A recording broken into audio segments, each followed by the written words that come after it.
Welcome to the Animation Station Podcast, your home for discussions and debates about all things animation.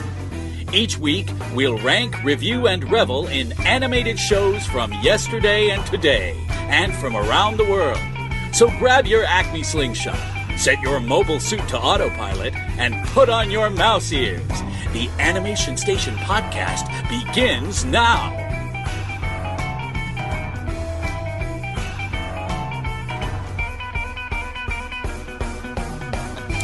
Good job, guys. We have our moments. Only sometimes. We have moments sometimes. Yeah.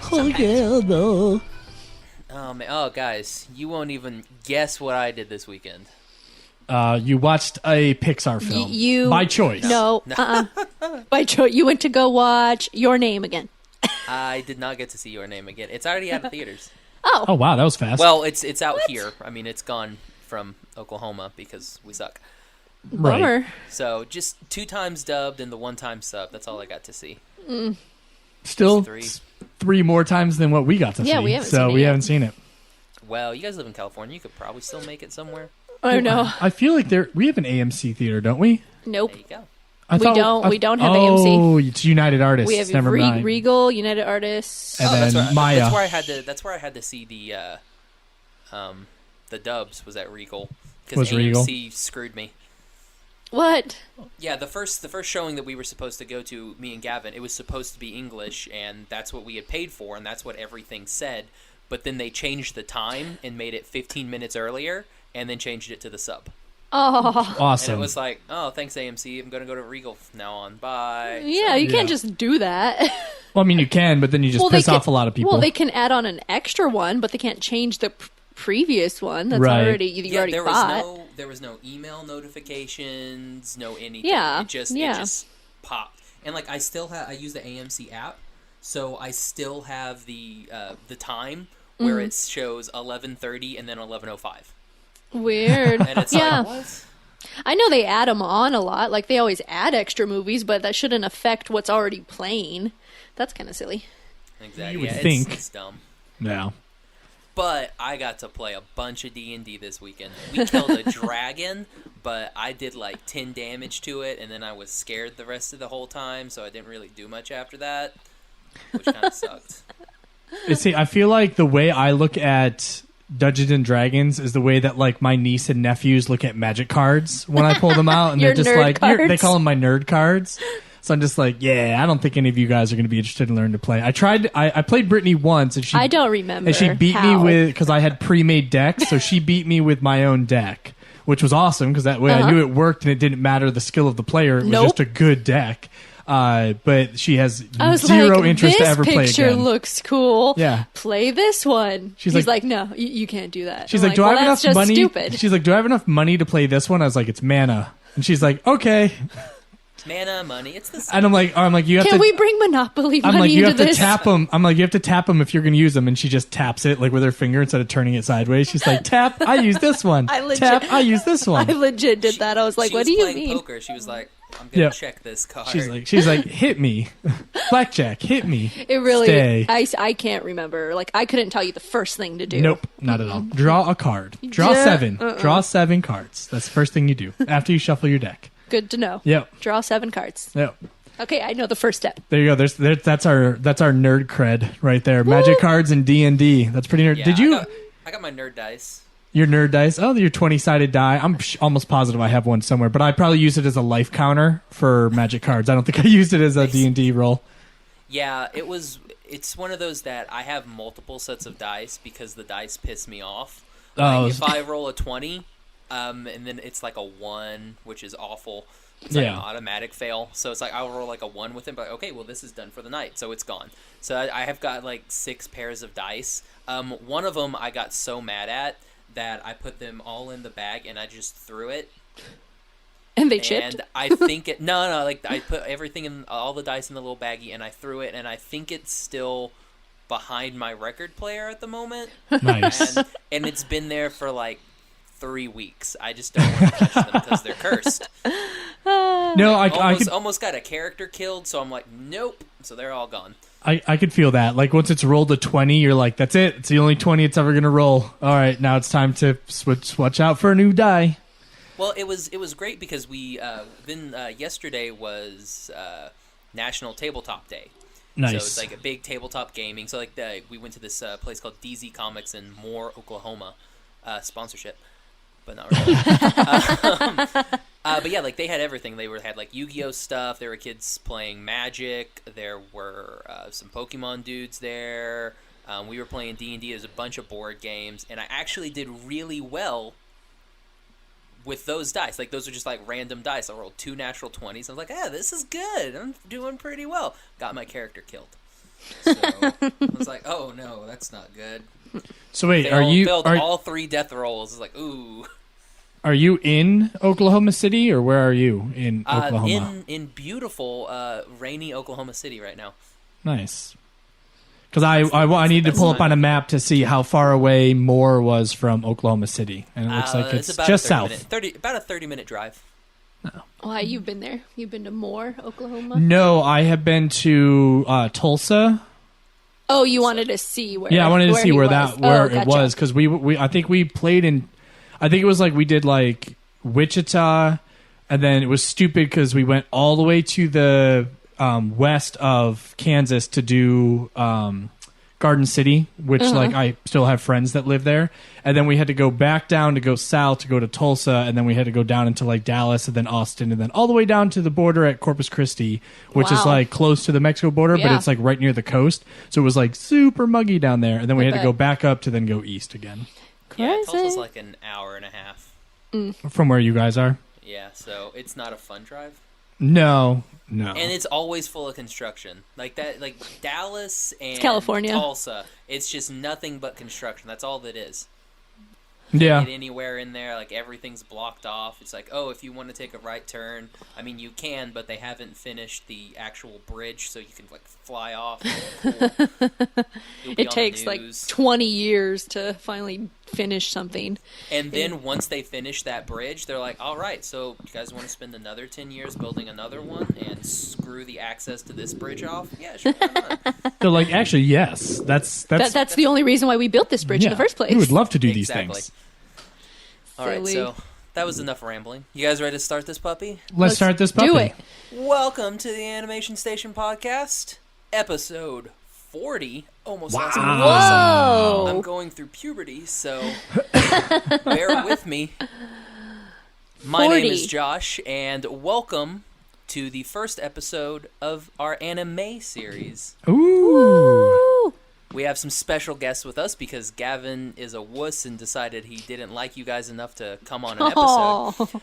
Sounds about right. Yeah. We have the beautiful Liam DeCosmo. I knew that was next. The very handsome Brittany DeCosmo from Cloud City Cast. I'll take it. Hey, guys. I like it. Hey, howdy, hey. Hey, howdy, hey. That's usually mine. Don't steal my hello. See ya. Ha. There you go. That's much better. Crispies. Does a number on the old voice. Yeah, Gavin was like, oh, you're going to have the Cloud City crew back on? I'm going to go to Texas. Yeah, I'm outie. It's one of those, whenever you guys are on, he's like, Texas? And then he just leaves. Or California. It's Texas or California, but he doesn't go to your part of California. No, yeah, he goes to the cool part, where Disney's at. I don't think anybody purposely goes to our part of California. I think people stop in Bespin. Yeah, you stop in Bespin if you're a farmer or if your car broke down and you're like on the way to someplace else. Well, nobody stops in our state unless your plane breaks down. Yeah, they call it a flyover state for a reason. Yeah, we have to refuel.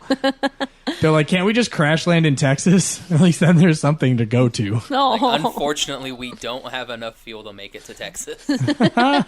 Can we just coast? So sorry. Can we coast? Coasting will take you into Oklahoma City, unfortunately. Right. Can we go north? How's North Dakota? Any possible way we can finagle Canada in there? Right. We will cross the border. Just to get out of going to Oklahoma. Oh. Well, You've been. I've never been. Scant few times I have been in Oklahoma, I did not dislike my time there. So that's good. Because there are some places where you're just like, I won't go there again. I'm pretty sure there's a Honor Bright like video that, because we used to do videos from the road, and there's a YouTube video of us very intelligently using those little poppers, the ones you throw at the ground and they pop and explode. Those. We had a poppers fight in a gas station parking lot in Oklahoma. I remember that video. Yeah, not one of our better decisions, but we still had a lot of fun. No. So there you go. I love those little poppers, though. Somebody has to. Can't wait for 4th of July just for those. Yeah, just for those. Now I'm going to throw the whole box on you. So starting off our... Do it and film it. Oh, okay. Of course. So, no, there's film of me taking like a fistful of them to the stomach, like without flinching. Yeah, no, like no flinch. I'm just like whatever, and I continue eating my rice. Yep, my Chinese. Were you food. like? Did you like look at the camera and be like, "I'm Liam Brighton, welcome to"? Never mind, can't say. Yeah, right. I'm Liam Brighton. Welcome to Honor Bright, because there you go. we're in Oklahoma. No, I don't think we were in Oklahoma when we did that. I think we were in Pennsylvania. So it's like Oklahoma whole Light. Story is now garbage. Oh no, we've done it multiple times. The Pop Rocks thing, like we do that a lot. So or poppers, whatever you want to call them, not Pop Rocks. Poppers, no, Pop whatever. Rocks you eat. Well, not these ones. No, these ones. Please don't eat these guys. These are not edible, oh my kids. gosh, you did not learn that here. So what are we talking about today, anyways? Well, first off, we got a little bit of news. Woo! Uh-oh. One of Gavin and mine's favorite films is on Netflix, The Secret Life of Pets. Yeah, we just watched it. We watched that recently. I'm so sorry. I apologize. I was still not impressed. Brittany actually enjoyed it this time. I realized I did not finish the movie completely the first time that I thought I did, and I paid attention this time, and there was a lot of funny aspects to it that I didn't catch the first go. So, I don't know, I enjoyed it. If you could write a list of those funny aspects and send them to me, I may give it a shot again. Will do.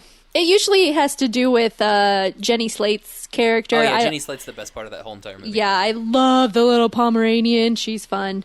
And then, surprisingly, I enjoyed the cat. I think because I'm not a huge cat fan. I mean, I like cats, but I would never, have one, I guess. Probably because of Liam. Yeah. But I liked this cat because, to me, it seemed accurate. I remember the years of having a cat and how they fit their butts into everything tiny. And every time the cat was in a new scene, she was in something tiny. Yeah. And I was like, this is the best. When we went to the D&D thing on Friday night, my DM Corey, he has a cat, and so we had the table set up, and I had my binder out, and the cat just decided it wanted to sit on my binder because it was square, and I was like, okay, I mean, stereotyping yourself, but whatever. Yep, yeah, right. They do all the time. A little bit more, I guess, news out of Disney. The Frozen 2 has been announced for November 2019. Yep. That's one that I'm be okay if they wanted to push that one a little further back. Like if they were like 2025. Yeah, it's like you don't have to make it, immediately. It could be, 10 years down the line. Well, I just feel like there's better sequels that I would rather watch. You know what I mean? Like there's, I'd Wreck-It Ralph 2, Ralph Breaks the Internet. They've been pushing gigantic. 2018 or is that 2020? No, that one is still 2018. That one just got moved back. It was originally March 9th. Now it got moved back to November 21st. Yep. So next year, November 21st, you can get Ralph Breaks the Internet. Did you see the gigantic news for Disney? I know they pushed it again, pushed it way back. Yeah, that one got pushed. That one was originally 2018. That one got moved to 2020. So that's that one's crazy. November 25th, 2020. That sucks. I know. Well, I mean, there had been nothing out of its other than that poster. And now they're trying to obviously just fast track Frozen 2 because they're like, it's relevant. Let's just keep throwing Frozen in people's faces. So I think they kept moving. They probably were like, we're going to move that to 2019. Gigantic. Nobody has a following for it yet. It's okay if it's in 2020. Nobody knows anything. Yeah. Exactly. Wow, words are hard. So language. The whole sequel Electric Boogaloo type thing. They always do. I want this one to be Frozen 2 Electric Igaloo.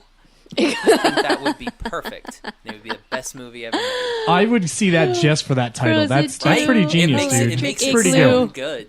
Yeah, Electric Igloo. Yeah, Frozen 2, Electric Igloo. Yeah, I'm in. I like it.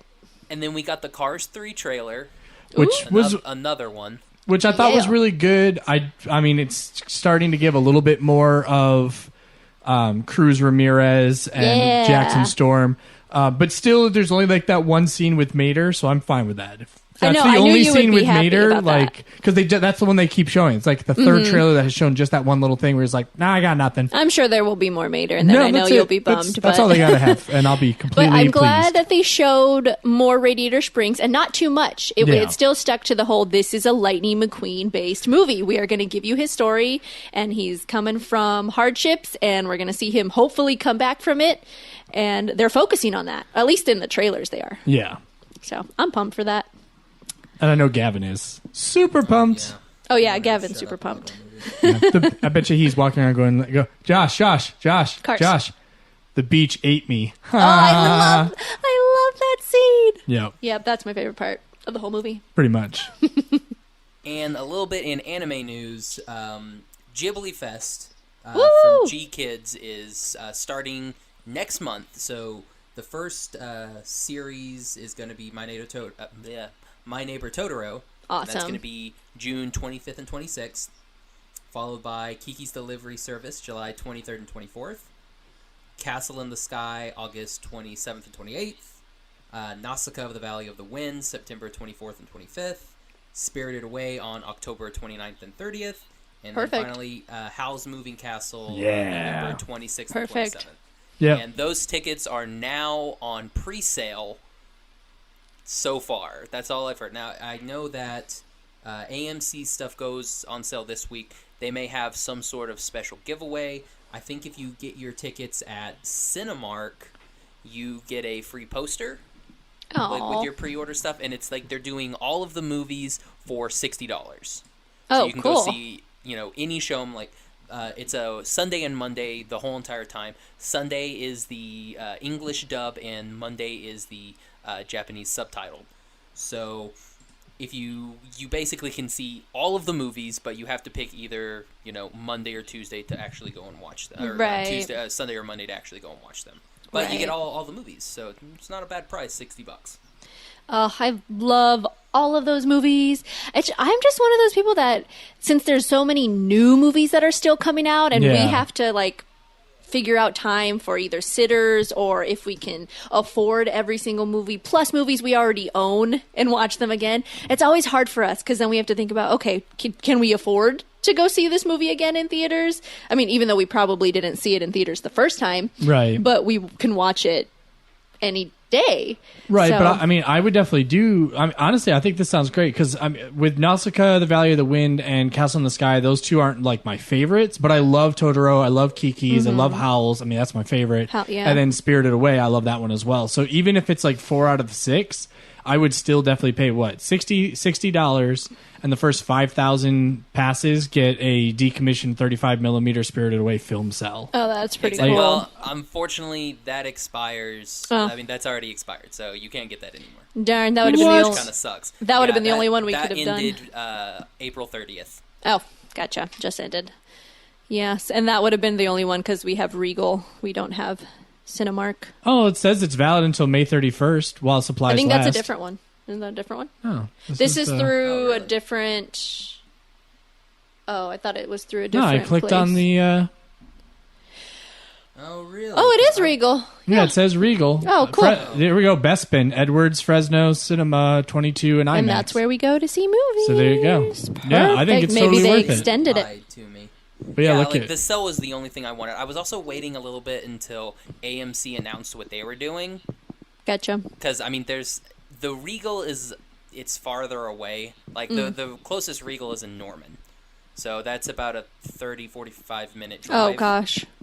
And, wow. there's an AMC 5 minutes down the road. Yeah, So that makes more sense. AMC.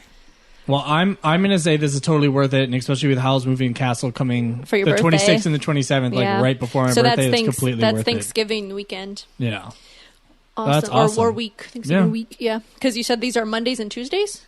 Sundays and Mondays. Oh, Sundays and Mondays. Those are my 2 days off, so that works even better. Perfect. That's perfect. I think we're gonna do it. So. Awesome. At least we'll pick the ones we really want to see. I think Hal's we can go to for sure. Spirited Away we can do. And that'd be a good Hollywood. And then I think Kiki's and My Neighbor Totoro. I mean, yeah, you're right. We have the time for the other ones because we were talking the other day how like there's nothing coming out of Star Wars, Disney, and Marvel like October, September, and August. August so we're like, October. yeah, so we're like, oh, well, we can go see these movies right in that same wheelhouse. If we can afford it, we will do it because that is awesome. Very cool. So thanks for bringing that to our attention, man. Oh, no problem. That's what I'm here to do in the news. The news, and now the news. Don't touch that dial. And the news is over now. Oh, so touch that dial. That's the way the news goes. All right, so you guys ready to talk about our first anime topic? Yes. Let's do it. It's our anime topic. We put the May. You're funny, Josh. You have funny jokes. I try. So for the first episode, we decided to go with probably the most recognizable anime movie. I would say with Akira. Yep. Or does anybody say it a different way? I say Akira. Does anybody do Akira? Yeah, we do Akira. Akira. Yeah. Just because having just watched it again and hearing them say Akira 1,000 times in that film. It's not hard to do. But yeah, I always said Akira. I always said Akira before that because I just read it the way that it was on the... Exactly, yeah, and on the VHS tape. Makes sense. Yeah, like I read the manga, so it was one of those. I think I've only read. That's the way I read it, so it was like, oh, okay, well. It sticks, yeah. Yeah, I feel like I've only read like the first 3 volumes, and it gets pretty crazy. It's 6 volumes altogether. So I think I think it's I haven't read the back 3, but they have them at Barnes and Noble, so we should definitely I pick read those them up. when I worked at Walden Books because we had them, so I would read those. And then I got as a Dirty Santa present a couple years ago. Someone gave me or Secret Santa. Someone gave me a Dirty Santa.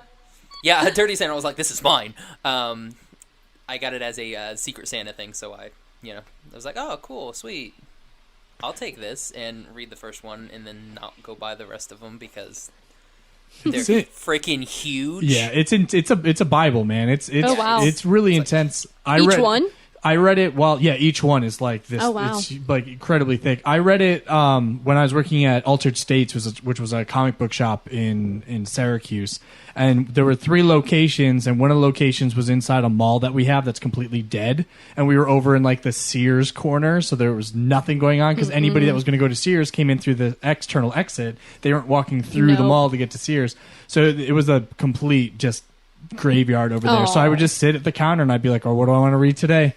All right, well, I guess I'm reading Akira. So, but I mean, you gotta figure though, like this has to be, probably one of the greatest anime films of all time. Like this to me this isn't even the benchmark. This is like the high bar that's really set for a lot of films because there's a lot of really good anime, but there's something about Akira which just makes it timeless. Like, you think about this being, 1988? Mm-hmm. And it's 1988. And it's 2017, and we're still able to sit down and watch this and be like, this looks like it could have come out right now. This does not look like a 1988 film.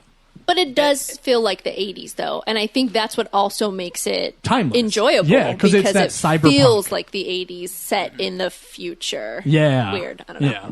Well, it's like it's the idea that people in the 80s thought the future was going to look like. What they thought 2017, well, because it doesn't say like 2019 in the beginning. It's like because it's 2019 and it's because it's a year. Like I think it's 140 days before the 2020 Tokyo Olympics, which is perfect because the 2020 Olympics are in Tokyo. It just works so well that they plotted it that way. Yeah, so and it's one of those it's not like super futuristic either. No, because the only thing that's like really futuristic is like the laser guns. Yeah. Yeah, well, everything else is just like he's got a cool bike. Yeah, the bike's cool, but it just seems like, we could build that today. Like that doesn't seem that crazy. Yeah. I mean, somebody built a freaking light cycle motorcycle from Tron, so I mean, you could definitely build the capsule motorcycle for that Kaneda drives. But I'd say, yeah, like the lasers that the military uses that then Kaneda uses later in the film, and then the orbital satellites, the ones that shoot the lasers down into that's onto the planet, like those are really the only ones that you're like, okay, that's far-fetched. Everything else, I guess maybe the hovercraft in the sewer sequence. Oh, I forgot about that, yeah. Maybe that one's a little bit like, all right, we don't have those. Forgot about that, yeah. Now, I watched the 2001 Pioneer dub. Yeah, same. The one same that's with on Funimation. Yeah, not the 89. Not the 89 one. You watched the one with Johnny Young Bosch. The one, Johnny Young Bosch and Joshua Seth. Yeah, right. Because the other one was Electric Media. The 89 one, which is really funny because it has a whole bunch of voice actors that used a different name for when they recorded this. So like Cam Clark was listed as like Jimmy Flinders. Jan Rabson was listed as Stanley Gerd Jr. Laura Cody was Deanna Morris. Like they used a different name, and I guess they had used those in the 80s and then started using their regular names because I don't think they wanted to be tied to this. Weird. This Japanese voice acting. Right. Weird. Yeah. Isn't that so strange? But what I thought was really, really cool is Bob Bergen. It was Masaru, which is number 27, one of the kids. He's the heavier one that sits in the floating kind of chair. Wheelchair thing. Kaisuke, which was Kai, which was the one with the red tie. The one, the one that makes it to the end, basically. The only one. He was also the inspector, but Bob Bergen is the voice of Porky Pig and like Tweety Bird. Oh, like wow. that's what he's famous for. Is like that's all, folks. Like he's the Space Jam Porky Pig.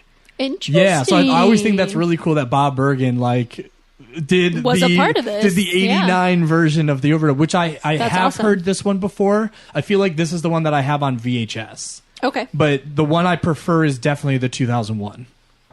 Yeah, I mean, mainly because Johnny Young Bosch and Joshua absolutely Seth. Because I'll say like the first like real anime that like really got me into it before any of the Toonami stuff and everything like that was Digimon, and Joshua Seth was like he played the main character Tai, and he was the first person, like the first voice actor I ever knew that this was what this person did.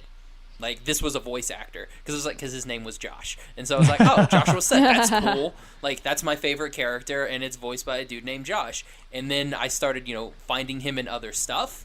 Because really, like, before then, it's like you could hear people, and you're like, oh, okay, I guess. But then, when you really start putting a person's name to their voice, then you start hearing them and seeing them in other things. And like he was like the first person that really got me into the anime, because like I would be listening for his voice, and it's like Digimon. That's it's where it started for me, voice acting wise, because I could hear people and then they would be in other stuff. Yeah. Like, oh, okay, that person's from this. Oh, and this person's from that, and so on and so on. And like that was really good. And like watching this, and like the same thing with Johnny Young Bosch is like you hear this and you're like, oh, that's Trigun. Yeah. Bash the Stampede. Yeah, and then you hear him in other stuff like he goes Ichigo and Bleach, and it just kind of like escalates from there. And so now it's kind of like a curse, but it's also really cool. So like whenever I listen to a dub, I'll hear a person's voice and be like, I know who that person is. Well, it's like nice. I know exactly who that person is, and like 5 characters that they voiced. Well, it's like you think of, even with Johnny Young Bosch, you'll find him randomly voice characters in other anime too, like in Naruto. He's randomly in there. What was else? I was just thinking. I think Cowboy Bebop. He's also randomly a character in there as well. So yeah, he's for what he's like a kind of like a bit part character in Sword Art Online, and you're like, oh, what, Johnny Young Bosch? Oh, okay, cool. He was the one that really caught me. I want to say was I was just thinking of it too. Now my mind is blanking. It might be in not Hellsing. I'm trying to think. Oh, in Full Metal Alchemist, there's like a whole episode that like they're doing Lust's story, and they're doing like her past, and like her love interest when she was still like a regular human is voiced by Johnny Young Bosch, and you're just awesome. You're like, oh my god, it's like a whole episode of him. This is great. So obviously it's one of my favorites because Lust was a really cool character to begin with, and then obviously when you throw Johnny on there, you're like, yep, I'm sold. Yeah, and like unfortunately with Joshua Seth, like he did a lot of voice acting for a long time, but then he kind of retired for a little bit, and he's kind of like a magician and a mentalist. Interesting. So it's really kind of cool. But he's slowly getting back into it now. Nice. Like he just did the Digimon Tri dub, and he reprised his character as Tai. And so he's like, yeah, I mean, he still does stuff now. So he's slowly starting to do more stuff again. And I'm like, thank goodness. Like, you're like my childhood. So it's really great to, have that type of connection, like, with these movies and stuff like that. So, yeah, that's why, like, when I saw that he was in this, I can't remember when. Like, it was, because I don't remember seeing this back in 2001. It probably would have been, like, maybe 2005, probably. Oh, gotcha. But, yeah, once I saw it was Joshua Seth, I was like, okay, I got to watch this now. Yeah, and I think that's what, I think for, like, the big anime buffs, like, we'll definitely follow certain voice actors and be like, oh, they're voicing this character. I mean, that's what got me into Bleach to begin with. But then after probably the end of the second season, I was just like, there's too much. And they were going very Dragon Ball Z, where it was like, let's talk about the fight. And that's the whole episode. And, you kind of get, for me at least, like, that tunes me out. I have the same problem with, like, Naruto, is it's the whole episode's just talk about the fight.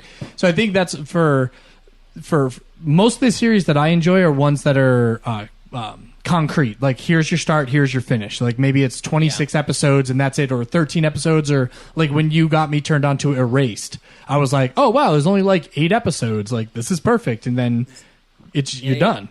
You're like, here's 12 episodes. That's it. That's all. Yeah. Oh yeah. Maybe it was like 12, but like that's I like the start and the ending. Brittany and I, for just regular TV shows, we'll wait till it's over. And then we'll go and watch it because we're like, okay, now we know it ended, and it's not like, oh, this could go on for another 7 years. I think that's why we have stopped our list of shows. We kind of just stopped watching everything the last couple months. We're like, you know what?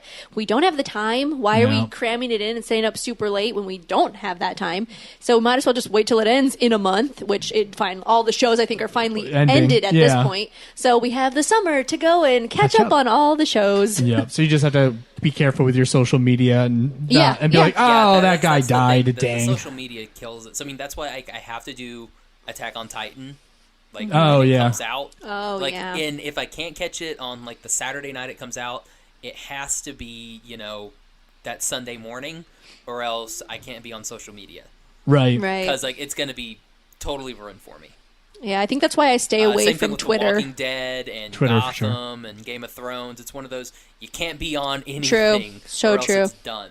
I think for Gotham, I would just be like, oh, thank God they killed that person. Oh, thank God they killed that person. Oh, that person's still alive. Well, that sucks. We should definitely. So it's on, the first season's on Netflix, right? I think the first 2 seasons. Oh, I think we should probably give that a shot again. Yeah. See where we'll try. it goes. We'll try it again. Because we were really excited about them doing Gotham. And then it started out that way, and then they followed Fish Mooney too much. And then Penguin, like, he started fun and then got kind of annoying. And then he, like, I think when we stopped, he was on the backside of, like, transitioning from being obnoxious and getting interesting again. And then they threw the Joker-esque kid in there, and I go, no, I'm done.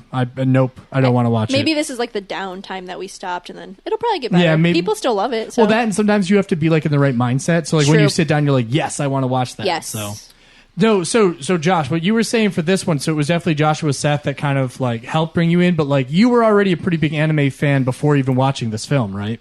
Oh yeah, because I want to say Digimon was 99, and like the early 2000s is when Toonami really started, kicking off, like with your DBZ, your Outlaw Star, Sailor Moon, Tenchi Muyo, all those classic anime shows were starting to make their way over, and it was it basically turned into like an anime nerd's heaven.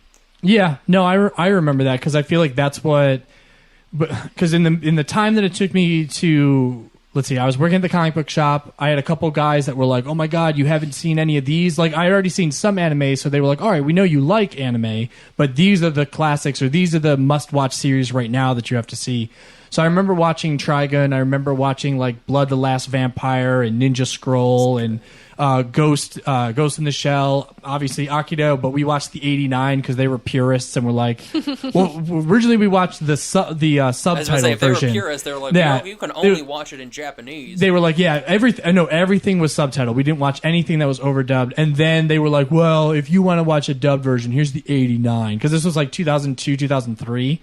So they were like, okay, but don't watch the 2001. They were like, they ruined it. I'm like, all right, whatever, guys. But yeah, I mean, you watch these films, as you kind of get into these things, it's very, I don't know, it's interesting to me which ones like which order people kind of put, like, oh, well, if you're first getting into anime, watch this, or if you're a big fan of this, then maybe you'll enjoy this one, you know, like how people kind of bridge that. For me, I'm more of just like if it's good, it's good. It doesn't matter who was in it or what it was tied to. Just like if it's enjoyable, I'm going to sit and watch it. Yeah, it's one of those like everybody's, you know, almost starter anime. Like if you're someone's like, hey, I think I kind of want to get into anime, which no one like ever says that. But if you're like, I want to get this person started into anime, what's your go-to? What did you show me? I think for you it was Trigun. You showed me Trigun. I think Trigun was the first because I was like, okay, well, it's concrete. You just dedicate, watch the 26 episodes, and then you're good. I think we went Trigun, and then we went, was it Full Metal Alchemist after that? Yeah, I think it was Full Metal Alchemist after Trigun. So, Death Note. Well, because it was Death Note was when we got Netflix, and we were like, "This looks cool." Well, because I had seen it, and I was like, "You have to watch this." This looks interesting. But yeah, I think it was Full Metal Alchemist because after she made it through Trigun, it was like, "Oh, I wish there was more. This was great. I can't believe it ends like that. Like, is there a second series?" And I was like, "No, this was it." And then I was like, "Well, if you want one that has a little bit more to it, it was like 51 episodes for Full Metal Alchemist." So we sat in and watched that, and you liked that. I really one, enjoyed it. Yeah, it's on my list. Cowboy Bebop, we've gotten maybe like 4 or 5 episodes in, which I think you were crafting. That's what most people go for is Bebop. I think you said it. I think you mentioned it, and then for some reason Trigun's your fave, so we just went there first. With and then I think he was thinking my preference outside of anime, so then I think he thought Full Metal Alchemist would fit me more than Cowboy Bebop would. Well, and I think like I was randomly watching like Samurai Champloo, and like you had no interest in it, so I was like, all right, well, if she doesn't like Champloo, then Bebop's not gonna really be like a like a draw in for her. So I don't know. I think you preferred the more lighthearted, more fantasy, fantasy, more lighthearted stuff because. When you think of Trigun, you think of Full Metal Alchemist. It starts out very lighthearted. Well, maybe not so much with Full Metal when they do I was about to say, like, episode 1, their mom dies. Yeah, the mom dies, and then like horribly. Yeah, the mom dies. Well, the mom dies, and then everything goes wrong for the 2 boys, which obviously leads them on their journey. But then there's so much like just Edward is short, and we're gonna laugh at him, like jokes until you get to about. I'm gonna say once you really get into the homunculi section and like when they're really deep diving with them and you really get into like greed, right, then it gets really dark for like the latter half of that series. But with Bebop is kind of dark every episode. Gungrave is another one I wouldn't really put her into because that's the same writer creator for Trigun, but it's such a dark series, and I think that's why we stayed away from AKIRA for so long, because I was like, look, this isn't fun. This isn't like a jokey, here's some silly moments. Like for the most, every now and again you get one-liners, but it's you pretty gory. You get a lot of stuff from Kaneda. Oh, so, for sure. Johnny Young Bosch is basically Vash during those sets. Like, oh, hey, you're pretty. Are we going to go out? I think we should go out. How's this other guy going to take it knowing that we're going out now? Yeah. It's just really, and his delivery on that is great. Well, he steals the show for me. Always. Like Johnny Young Bosch, anytime he's in an episode, I pay attention to his character specifically. With Vash the Stampede, I mean, I always say that Nicholas D. Wolfwood's my favorite character from Trigun, but I mean, come on, it's Vash. Yeah. Vash the Stampede. So you have voice actors that definitely stand out, but even Kaneda as a character, I really love his arc, like where he goes from like the brash young, what are they called, Bosozuko. Like Japanese motorcycle gang. Yeah, like when he go like their gang called the Capsules and like their little battle with the clowns and the like that beginning sequence. Like just his growth as a character going from skirt chasing motorcycle kid to like protective of Tetsuo to then trying to rescue Tetsuo to then trying to kill Tetsuo, realizing like, look, our friendship's done. We're never going back to where we were. And if anybody, like he even says, if anybody's going to kill Tetsuo, it has to be us. Right. Like we have to be the ones to do it. Well, here's the thing with that. Like I feel like they did try to kill each other, but it's one of those they didn't actually try to kill each other. Because there's that whole part I can't even talk where Soul attacks and Tetsuo saves Kaneda. Yeah, he does the dome. Didn't have to. He's like puts the dome over him. Yeah, and even at the end, Kaneda has the chance, to I get kind of shoot Tetsuo some more. Oh, just yeah. like throws the gun down, and he's like, dude, I gotta go with him. Because like, even though they, basically Tetsuo's been consumed by Akira at this point, and everything's just, he has no control over anything, but he's still asking for Kaneda's help. Yeah, well, when like, come on, help me, man. It's one of those, like, I just the way I watch it, it's bad circumstances for that put Tetsuo in his current predicament. For sure, like, and when because like he runs into, is it 27? 26. Takaru. No, Takashi is 26. Oh, Takashi. Yeah, because it's it's Kyoko, which is 25, Takashi is 26, and Masaru is 27. So, and Kyoko's the one that's kind of bedbound, and she just like astrally projects herself into she's K. Snow White. Yeah, basically. Because I mean, like, they even show that little mural thing with like all they the do. dwarves, and then there's Snow White. I noticed she has the that. castle in there. Snow White. Yeah. So yeah, like, because he just wants, like, it's not his fault really, and so like this power is consuming him the whole entire time. Like, I feel bad for the character because I'm like, dude, I mean, it sucks. I mean, like, their whole life kind of sucks. Yeah. Like when they go to school and like the discipline, like, punches, discipline. Gosh. But yeah, it's like one of the, it's you feel for him, and like at least I did, like I feel for him, like, oh man, like this situation sucks. You can't control it. This power is going through you, and he wants to stop it. So like that's why he's going to the stadium to find out what the heck's going on with Akira or Akira, and why he keeps seeing visions of him. Exactly. Yeah. And then Kaneda just comes out and he's like, I'm gonna shoot you, and he's like, okay, well. Now we fight. We're gonna fight, and then they fight, and gets his arm blown off. But he, again, does still save Kaneda, and at the end, he's like saying, like, "Help! I can't control myself." Yeah. Well, when he smashes Kiori, you know what I mean, and he goes, I can feel her. She's in danger, and then when she does that, he goes, I feel her. She's becoming a part of me. Yeah, like she's dying, and then she becomes a part of him. It's like, oh, yeah, man. but while that happens, like Kaneda is also trapped inside, but he's not being smashed because I think there's the blocks that are still in Tetsuo that he's still protecting him in a way. Exactly. As much as he could. I think I enjoy the whole Tetsuo. I can see why he went crazy as fast as he did. Yes. Because he's a kid who doesn't have parents. Kaneda was his protector, like he said, always from when he was younger. And when you're younger, you appreciate it. And then you get older, and then you start realizing, especially in those teen years, you realize, well, I need to be more independent. Yeah. And it's not that I don't like you for what you're doing for me. I don't like you because you're not letting me do it for myself. Yes. And exactly. And I think these powers overcoming him, he couldn't control that. There was no way. Yeah. They were just too strong. And so he went the wrong way about everything, but I don't think he could have controlled it and went any other way. No, I mean, they would have had to catch him the same way they did 25, 26, and 27. Yes, exactly. They had to catch him in their youth, where you're still developing. You'll still listen you'll still listen to your elders. But by the time you get to, like you said, your teen years, you're rebellious. You're rebellious. You don't. I mean, kids rebel because the parents say, "I know what's best for you. You have to listen to me." And the kids just need to they need to fail for themselves. Yeah. But I think the conversation when Kei and Kaneda are in the cell and they're talking, and Kyoko is talking through Kei. Oh, yeah. And she says, like, okay, when you think of like an amoeba that just latches on and consumes everything around it, but then if you give the amoeba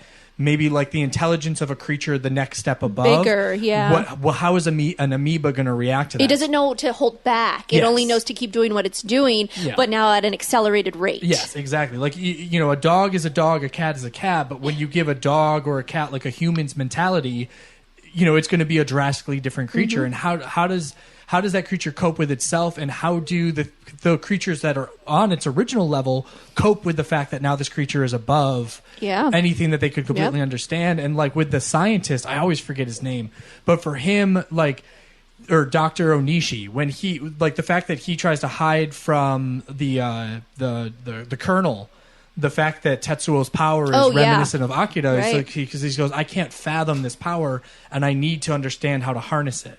So like he longs for more, and so there's a lot of people that make mistakes throughout this that influence what Tetsuo does and where his decisions are. I mean, hell, even the military when they fire on him, because they I don't understand. Like one guy goes, we can't shoot on him. He's just a kid. And then somebody else is like, fire. And they fire on him. And you're like, no. It's fear. Yeah, it's the fear of the unknown. Right. Yeah, it's definitely a theme that still resonates. Yeah.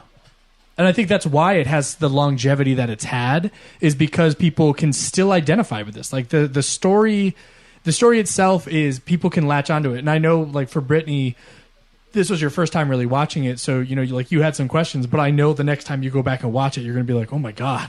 The more we talk about it, the more I'm like, oh, I really enjoyed this. Yeah. The first time, it was hard to understand for me. I don't know. It took a while, and I think it was like a lot of build-up, and then I ended up falling asleep towards the end, so I didn't get to see the payoff or anything. So I missed a lot of little things that when we watched it the second time through, I'm like, that makes sense now. That makes sense. So you really have to give, for some reason, if there's listeners out there who are maybe they've never watched it and they want to watch it, definitely give it a second chance if you can't get through it the first time. I imagine they'll be able to, but just to understand the little things and to appreciate each character for why they are acting out the way they are.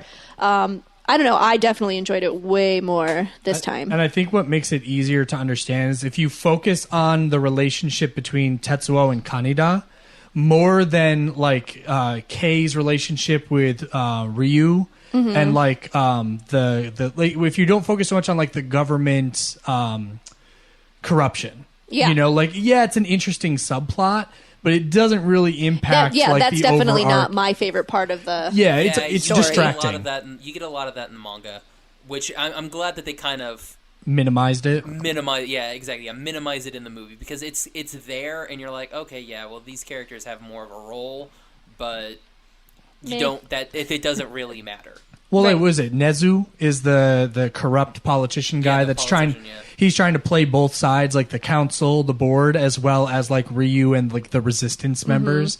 And I think for that part, because I feel like that was a lot, you were like, so wait, what does this guy have to do with what's going on here? And I was like, honestly, there isn't much that he has to do with it. It was a really different, like an extra story in there that I was just kind of like, well, not my favorite part of it. It's like they're also trying to capture and kill Tetsuo because they realize that he's as dangerous as what Akira was. Everybody would be. Like, if this was set today, everybody would be. Views him as a danger. Yeah, all parts of the world would be trying to figure out how they can be the one to be the saviors of the world. Yeah. And everybody has a different... how they can get this guy. And harness it. And harness the power. Exactly. Right.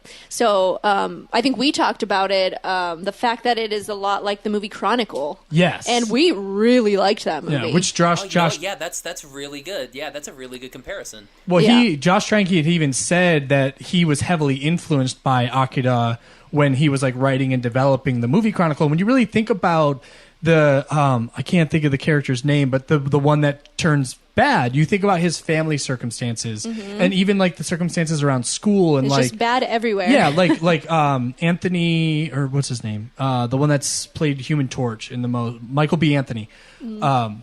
No, Michael B. Jordan. Thank you. Michael B. Jordan. The fact that like he's like the jock and the kind of more popular one, and the other one is like kind of popular but also good with school, and the other one is the social outcast, and his family life sucks, and like his dad's like an alcoholic or something. Like there's all these things that like you see what drives him to go where he goes, and he very much is the Tetsuo character. And you very much have a Kaneda character. Isn't that, I can't remember his name. The one. Well, Michael B. Jordan dies. So the only other friend that lives, and tries to help him as much as he can, even though that this guy is clearly going to just kill him. Right, exactly. Well, and what I thought was interesting is that giving them all the powers, whereas Kaneda, which I love about Akira, is the fact that Kaneda doesn't have any powers. No, he literally is like, look, I'm a regular human, and I'm going to do everything I can to stop my best friend. Like I have to stop him. And Josh, like what you were saying is when he does have Tetsuo in his sights, he can't pull the trigger. Yeah. Even when they are fighting on Well, I mean, Annie screams his name every time before he's going to shoot the gun. When he's like, Tetsuo heads up, because he's like... Yeah. Tetsuo, or even when he goes to lift the rock to drop it on his head, he's like, Tetsuo, and you're like, really? Like, what? Why are you giving him a warning? Because he doesn't really want to do it. Yeah. He does, and he doesn't. It's like he wants to give him a chance, type thing. Like, I got to stop you, but if you want to move, like, this is your warning. At least I tried. Yeah. Because I mean, essentially, they're brothers. Yeah. Yes. The whole entire time. So you're like, okay, yeah, like you guys grew up together. Yeah. You really don't want to kill each other, but well, you see that in towards the end when the I guess they're called the Espers, the 3 children, when they summon AKIRA at the Olympic Stadium, and then AKIRA basically recreates the same like atomic blast that he did in 1988, and he sucks in Tetsuo and Kaneda, and then Takashi goes in after him, and then so does Kyoko and Masaru. And when Kaneda really gets to see like Tetsuo's memories, and like the memories that Tetsuo goes to were the memories of Kaneda, like him as a child, and Kaneda looking at him as Tetsuo goes through the hallway, and then Kaneda getting his toy back. Yes, when he beats up the kids and takes it back. That was so necessary for the story. I think it was a great movie, but if that was left out for some reason, I think I would feel like it lacked something. Yeah. I think I needed to feel why they were connected. Do you think you needed it earlier? Yes. Yeah, yes. That's my thing too. I think there was a lot of build up. They sprinkle a little bit of the bond in, just like little bits, but not a lot. Yeah, I think they needed that last little bit. Hit it a little bit heavier at the beginning to make you see why Kaneda would even care to go in after him. I mean, I know you're a friend, you're going to assume that they've been through a lot together. But when we're viewing it, we need to see exactly what they went through together. And maybe we should have got the fact that he didn't have those parents at the beginning, like maybe that vision should have been earlier. Yeah. And then the rest of like the more like neighbor or in the schoolyard stuff, like that could have come at the end, you know? Because you could have seen with the resentment growing. Yes. Yeah, you only get like one instance that's when he's in the bed at the very beginning, like right before, the 3 of them come in as their big, huge... The teddy bear selves. Oh, yeah. And like give you some weird trip. The acid trip scene. I like the tiny little ones. Where it's a flash memory and it shows the guy giving little Tetsuo over to the woman. Yeah. Gotcha. And everything. So he's like giving him up for adoption pretty much. Right. Yep. And you're like, okay, well, this is kind of sad.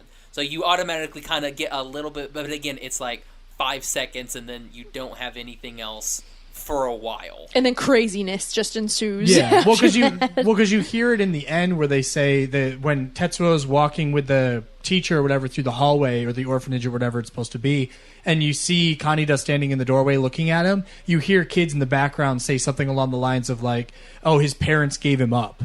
So it's not even like his parents died, his parents didn't want him. And you're like, oh, abandonment. You see him like standing outside of his door with all the little like the mail slot full of crap and like warrants and stuff all over the door. So more than likely they just booked it.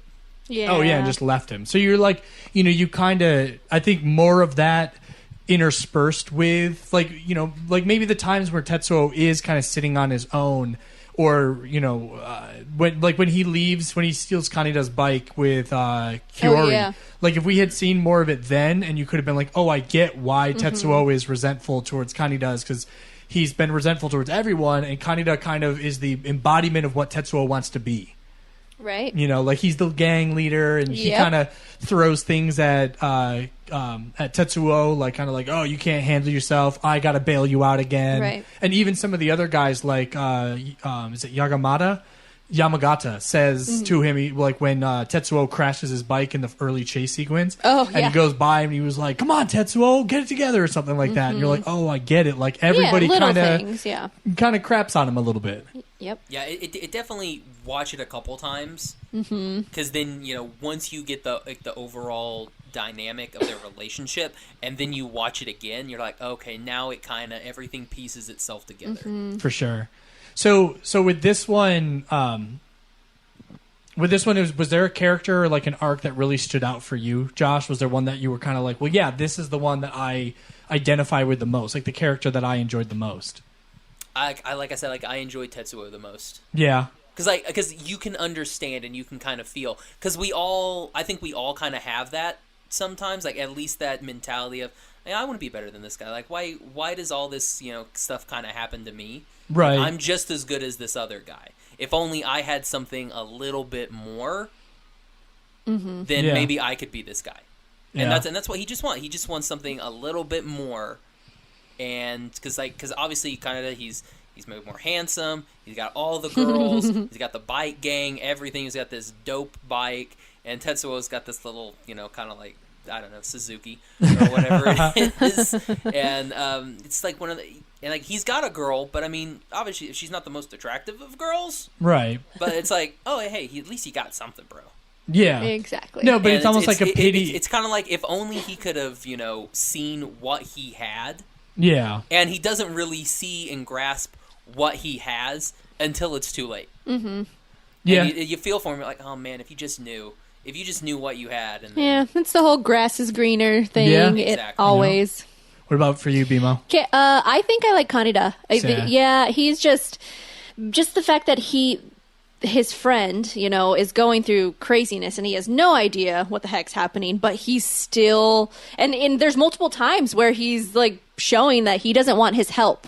But he's still trying. He's still trying. And whether or not it's at the end where he's like, well, I got to be the one to kill him, nobody else should. It's like, well, you still feel like it's the right thing to do, dignified thing to do. So I respect Kaneda's character. Right. Tetsuo, I think the first time I watched it, I was angry at him. Yeah. I don't know why. I immediately didn't like him. The second time watching it, I'm like, oh, I get it now. Yeah. I get why you went like where you went with all the powers that you had. So I understand his character more, but I think the first time I was like, oh, he's obnoxious. But now I appreciate the character definitely way more the second time around. When you think of like with Kaneda too, like he's attracted to Kei originally, and then it's almost as though he's staying with her when he realizes like, oh, if I can get in with this resistance, that will be my in to get to Tetsuo. Yeah. So it's almost like it's not always his he's not using endgame. her, but kind of. He's using her connections at one point because he's like, okay, if I can get in with these guys, they'll help me get to Tetsuo, and I could save him because I can't do it on my own. And no offense to my biker gang, but they're useless. They're useless, yeah, and they're not going to help me in this regard. So, and like they're not as passionate about saving Tetsuo as the way that Kaneda is. And then with like Josh, what you were saying with Tetsuo, especially like, I mean, Kaori. Like she kind of just hangs around because she's sort of the outcast too, and then he knows that she just pities him. Yeah, it's not that she like loves him or wants to be with him because like she thinks he's a great guy. It's like she pities him, and that makes him feel even worse because like seeing her makes him remember or like it. Seeing the way that she looks at him reminds him of the way everybody looks at him and the way he looks at himself. Yeah. And so, I mean, it's so tough because I do love both those characters. And then it's tough too because like Kaneda kind of for me, it's because it's Johnny Young Bosch. So you're just like, oh, the voice actor kind of puts it above. And I think same thing for you, Josh, like Joshua Seth kind of puts that a little bit over for you. But yeah, I think for both of them, their arcs are amazing. Yes. And I think the fact that Tetsuo still kind of gets a happy ending at the end is still... I think at least redeemable, in the film, for sure. It's redeemable. It's still kind of nice. It's very confusing, but I still like it. Yes. Just assume he becomes God. Exactly. He's the creator of this new universe, an alternate universe. I mean, essentially, him saying "I am Tetsuo," like he becomes the god of his own universe. You hear it in his voice. There's confidence. The confidence. It sounds different, Tetsuo. and that's like the brilliance of a voice actor. Yeah. It's like this is what they have to convey, and it's like, hey, say these lines. One this way, one that way, and you're telling a whole different story. Yeah. So exactly. it's because that's a really good point. Because like when he's starting getting these powers, he's like, "Who are you? Who are you?" Talking to Akira, and then when everything is inside of him, he's like, "Who am I? Who am I?" And then at the end, it's "I am Tetsuo." Yes. Yeah, which is he finally gets it, which is it's really nice. Yeah, because you see the kind of the Big Bang explosions, like the white to gray to black to white to gray to black, and then it kind of changes to like red, and it looks like an iris, like an eye. Oh yeah. And then he said, "You hear I am Tetsuo," and so you kind of assume at that point like he has created a universe unto himself, which I thoroughly enjoy that, and I like that Akira kind of. Like did that for him, like hey, nobody did this for me. I'm going to do this for you. Yes, because Akira is just this unknown entity throughout the entire film. So, yeah, I love this movie. I freaking like just talking about it now. I'm just like I want to watch it again. It's so good. It's really good. Right? Yeah, I kind of wanted to too. Oh man, like because like you guys were making some really good points. I was like, oh, I never really thought of it like that. I should watch it again and think of it like that. Yeah, you look at it different ways, and that's what's fun about these conversations is we can bounce off of each other and be like, oh, yeah, I appreciate that person more now. Yeah, you get your own insight. Like you see somebody else's insight, and it changes the way that you kind of view and that film. That's one of those things where if only Tetsuo had that in the beginning, he got these powers out of nowhere. Like they just like emerged after seeing, I don't remember the numbers of the kids, but after seeing that kid and like he gets, Takashi, he was 26. He gets these powers, and at the age that he gets them, it's just all horrible timing. Like it was just bad from the beginning. But if there was somebody there to like lead him the right way, maybe it could have been a different story. But it's one of those like, what would have happened if Kaneda's gang would have got him first? Yeah, and the military never picked him up. Yeah, exactly. They would have just nursed him up, but then you had to figure. When you think about it, he always had those latent abilities, but it was his interaction with Takashi which kickstarted it. Yes. Yeah. I mean, even at the end when Kyoko is saying to Kaneda that Kei has powers as well, or like that her powers are finally starting to develop. Oh yeah, her psychic abilities. Yeah. Well, they talk about the scientist guy talks about it when he's talking to the colonel, and he's like, one of my researchers was like, maybe this is the next form of human evolution. Yeah. And maybe, Akira was the first, like, he just evolved too early. Right. And then he comes into contact with the three, and then it happens with Tetsuo. So they just all kind of awaken. Yeah. And which, unfortunately, it just awakens too early, and right. the knowledge and the power is too much. Yeah, and then also what the environment is, because like the illusion that Kyoko has to an amoeba in the beginning, or like in that middle sequence, obviously is very analogous to what happens to Tetsuo in the end, because he basically becomes this amoeba that's just absorbing everything around him. So yeah, so where you guys want to rank this puppy? I was gonna say, you want to where does this fall on your because you give it dippers, right? How many? Yeah, I do dippers. I'm gonna give this, after much deliberation, I was deliberating between a 4 and a 5 a lot today, but I think after hearing a little bit of your points and voicing some of my points out loud, they start to click a little bit more. So I'm gonna give it 5 dippers. Nice. How about you, Bimo? Okay, for me, just because I think I need to watch it a few more times. Sure. And then listening, oh gosh, this probably would have been a 3, maybe even lower at the first time I watched it. Now I think I'm at like a 4.5. Nice, nice. So definitely a good increase. I think if I watch it again, it'll probably be a 5. Yeah. And it'll be one that I would then recommend to people. Right. So what about you? Oh, it's a 5. Got to be 5 clouds solid. Like I said, kind of at the start of our conversation, this is like the archetype for me when it comes, or like this is the high bar. Like this isn't the norm for anime, and like not even just anime, but like science fiction. Story arc. Like anybody that wants to touch on like the Mad Max dystopian future, Blade Runner. Oh, you love that stuff. All of that, yeah, exactly. Like that's all in my wheelhouse. And with this, and especially, I mean, for me in 2002, I mean, I was barely turning 20. And so I was in that mindset where Kaneda and Tetsuo very much like resonated with me as characters. And I was like, because I had friends. Because when you think about in your 20s, like you get the friends that fall into drugs, that fall into alcohol, that fall into partying. And then like for me, I was falling into that path and then kind of was able to pull myself out of it. But it's because not just I had certain people around me, but it was having like that own like fortitude and knowing like, okay, there are very specific characters in films. Which character do I want to be? Yeah. You know what I mean? And that's awesome. Like in my own life, if I'm going to choose my own path, like who am I going to follow? Yeah. So yeah, I mean, I think this hit at the perfect point. And like we talked about, like I'll introduce people to other anime first, like serialized anime first. Right. And then I'm like, okay, you're ready for this. You appreciate this.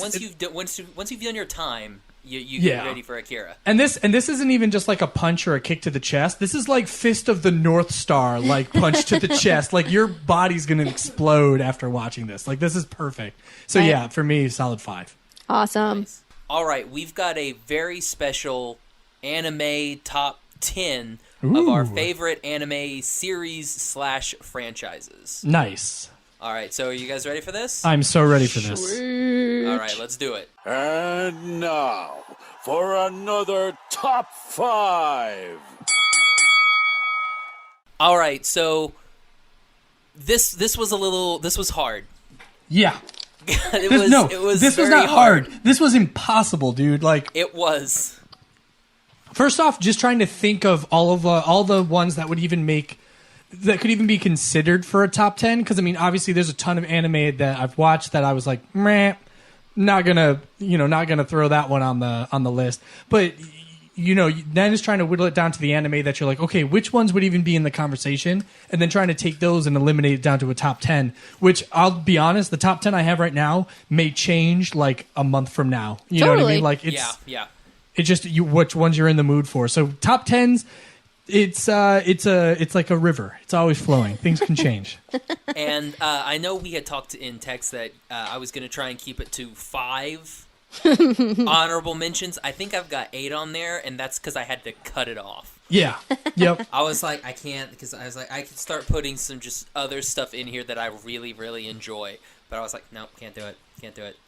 Now, you guys got a little special thing, because like you guys get to do movies with yours. Yeah. Yeah.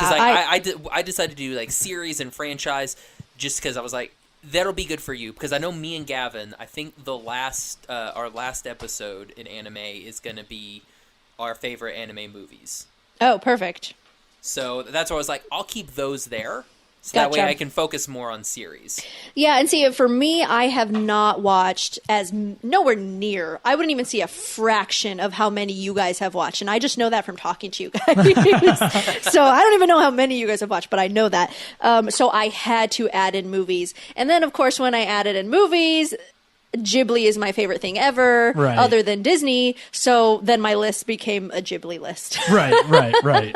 So, but I think that's good too, because when you think about it, like even for me, I consider myself a really big anime fan, but even Josh like eclipses me. You know what I mean? Like Josh, right. I think for you, like anime is probably like that's your number one. Like that's kind of your go-to if you're going to watch something. For me, anime is probably that's my top 5. I'd say, like, for me, it's definitely going to be like a Star Wars film, a Marvel film, a Disney film, like a Pixar film, and then anime. Like, anything anime is going to be like that, that next, like, that 5th most watched thing.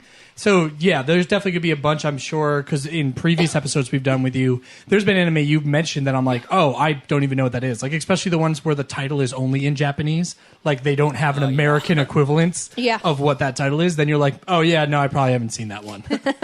Yeah, and I tried to... It's one of those, like, a lot of the newer stuff, I kind of tried to leave out because it's so fresh. Yeah. That it kind of eclipses stuff that I haven't watched in 10, 15 years, but I still remember it so fondly. Yeah. Like, it's the nostalgia. We'll get into it, because, like, especially, like, with some of my picks, I'm like, I haven't watched these. Like, I have the ability to watch these, but I haven't watched these since they aired over here. And I'm like, I still know character names. I still know plots. I still know everything about it. Like, I know two random characters that are in, like, the first season that are never mentioned again.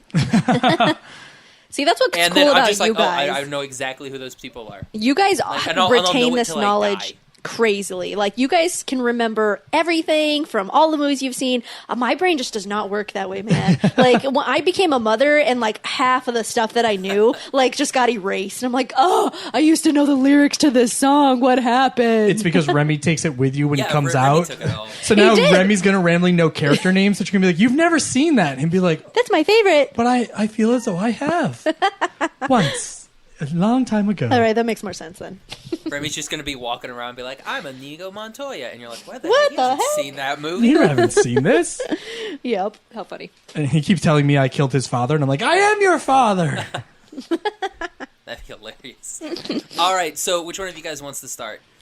I will start. I will start because I think you guys will have more epic lists for the listeners, and mine is as very sad in comparison. But anywho, it's just a different list. It's very different. It's going to be so different from you guys. So these last ones will be probably more on your guys' mark, and then the rest will be all Ghibli. Nice. So my number 10, because we just watched it, and because it's that epic of a movie, and I think it will probably make anybody's anime list, it's got to be Akira. Nice. Just, good start. And we just talked, so I don't have to go anywhere. Right, exactly. No, go into another 45 hour long. Yeah. So give me the top 300 reasons why Akira is your number 10. Now, will you list from 1 to 15 your favorite characters? Oh gosh! Just go down the cast list. Characters Just go down the cast them. list. It's like, shoot, there's only 14 characters. Darn! I'm gonna name. Oh no! Kaneda twice. You know, you're gonna have to name that dude that like prays. That like the one that prays the for Akira. Afro dude. Yeah, but then like when he's like save me as he falls down the bridge, and then the guy catches his arm, and then a flaming car takes them both out. Yep, love that guy. Josh, you want to go next? Or you want me to go next? You go next. I like closing these mothers. Cool. Oh, I dig it. So for me, number 10 definitely has to be FLCL, also known as Fulikuli, which is a 6 episode like short anime that I had seen because a buddy of mine, which I still have the burned discs, had burned it like 1, 2, and 3 on one disc, and then 4, 5, and 6 on the second disc. And then I guess years later, I guess they actually had it on like Toonami, like Adult Swim, like late at night, which I thought was really interesting. I was like, I always felt like it was a very obscure anime, so I never really expected to see it get like an American broadcast. But the fact that it did, I was like, this is amazing. But yeah, I mean, a freaking space pirate riding a Vespa with a Rickenbacker bass that can smash a kid in the head, and then robots pop out. Yes, very interesting. I'm into it. Like, completely awesome. Especially the dude with like the crazy eyebrows. Oh yeah.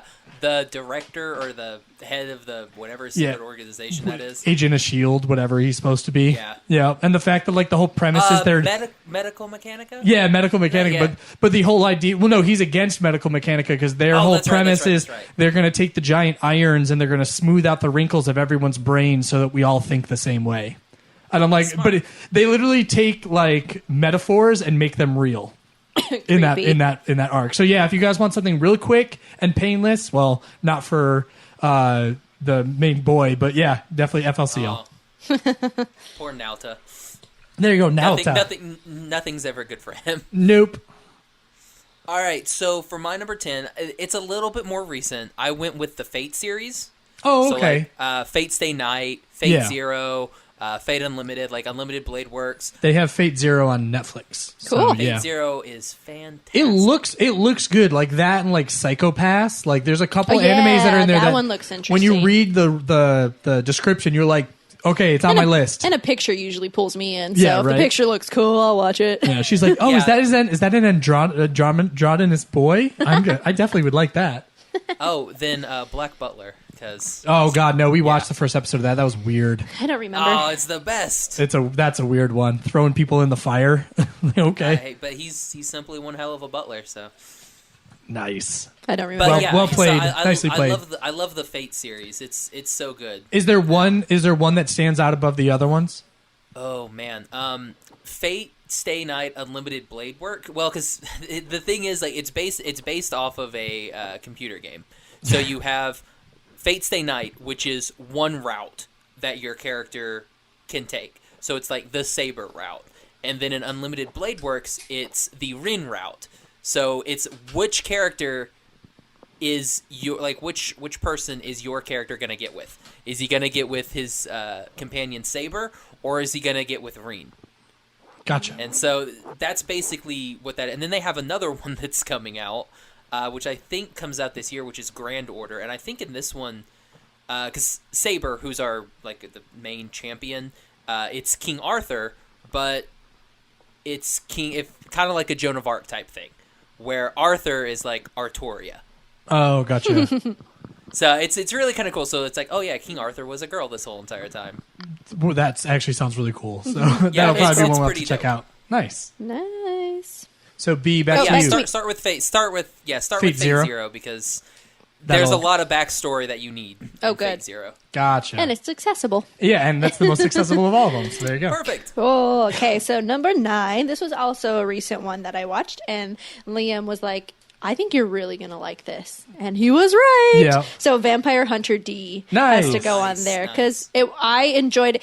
When you first put it on, I was like, really? You think I'm going to like this? Yeah. And then like a few minutes into it, I'm like, oh, this is really cool. Well, and caveat, we watched Bloodlust because the original Vampire Hunter D, like, to me, that one is one that does look a little dated, like in the way that AKIRA doesn't. I feel like the original Vampire Hunter D does look a little bit dated, but Bloodlust is super stylized. Yes, it is, and I enjoyed it a lot. Yeah. So I don't remember all the little details, so we will just move it along. I'll just give my numbers, and that's it. for you. Cool. All right, Nice, I like it. It's good. So for me, number 9 was actually one that we recently did an episode on.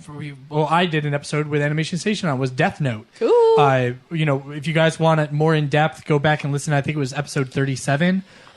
We give a whole long rundown of why that series is awesome, and then also we get on our soapboxes for about an hour and talk about whitewashing and political intrigue and a lot of other really fun topics. But yeah, Death Note definitely for me number 9. Cool. Nice. My number 9, I went with Neon Genesis Evangelion. So the whole entire Evangelion series franchise. So even including the movies, the rebuild, all of it. It's so good. Like these angels attack Tokyo and Neo Tokyo, and you have these kids who are so messed up in the head, they don't have any business getting behind these big, huge, gigantic robots, and that aren't robots.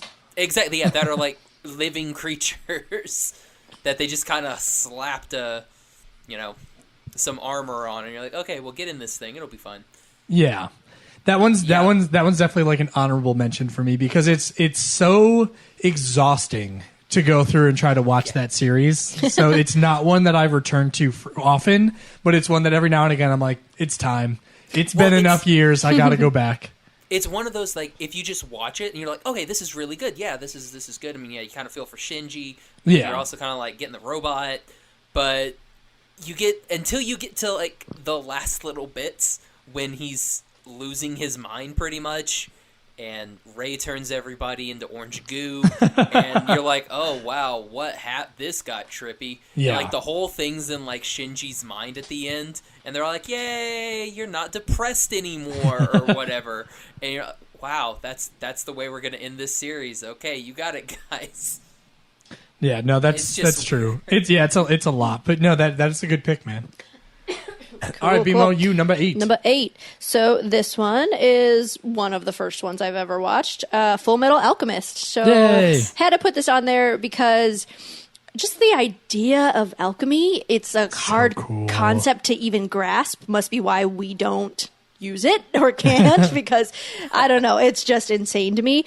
But to watch these brothers, lose their mother. It just starts off so crazy, and it's just a huge roller coaster throughout the whole series. So, what we watch, I don't know the names and know which one is which and what. Well, Edward is the one with the metal arm and metal leg. No, I know that. No, I'm saying the names of the different. And Alphonse is the one with the metal arms and metal legs. With all of the metal ends. Yeah, but there's Brotherhood, and then there's Brotherhood is the new one. We watched the original series, and then we watched Conqueror of Shambhala, which was the movie, the OVA that they did as kind of the companion to the original series, but not to Brotherhood. Right. So no, but I definitely enjoyed Full Metal Alchemist. So nice. Sweet. What's your number 8?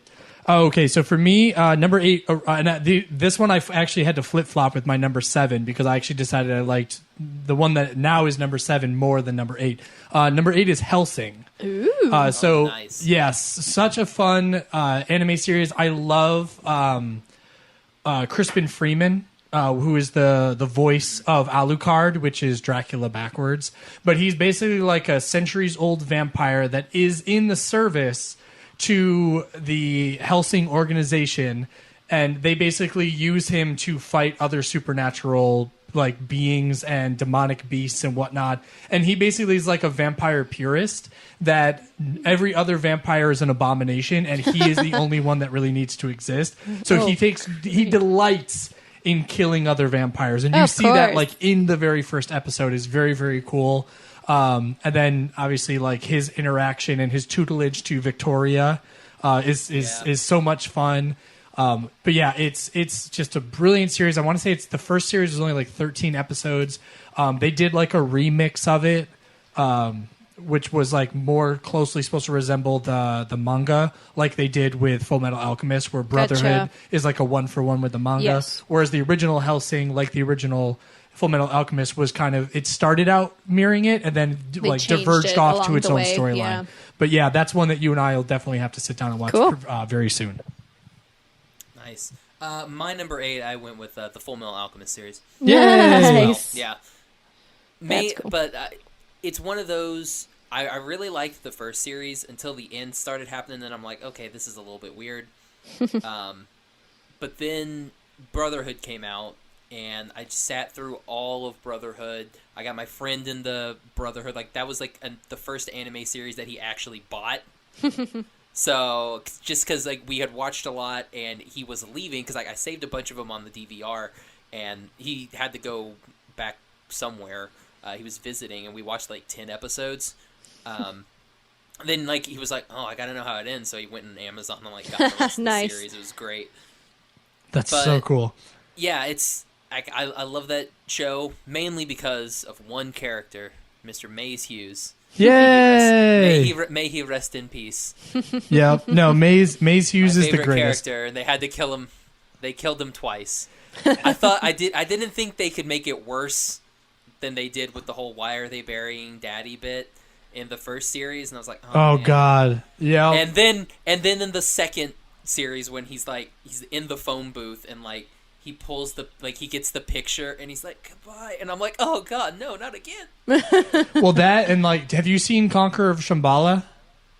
No, I know he comes back in that. Yeah, like, in the alternate universe, like, in the R universe, like, he's alive in that one. So you're just like, please don't kill him, Hughes. Please, just once.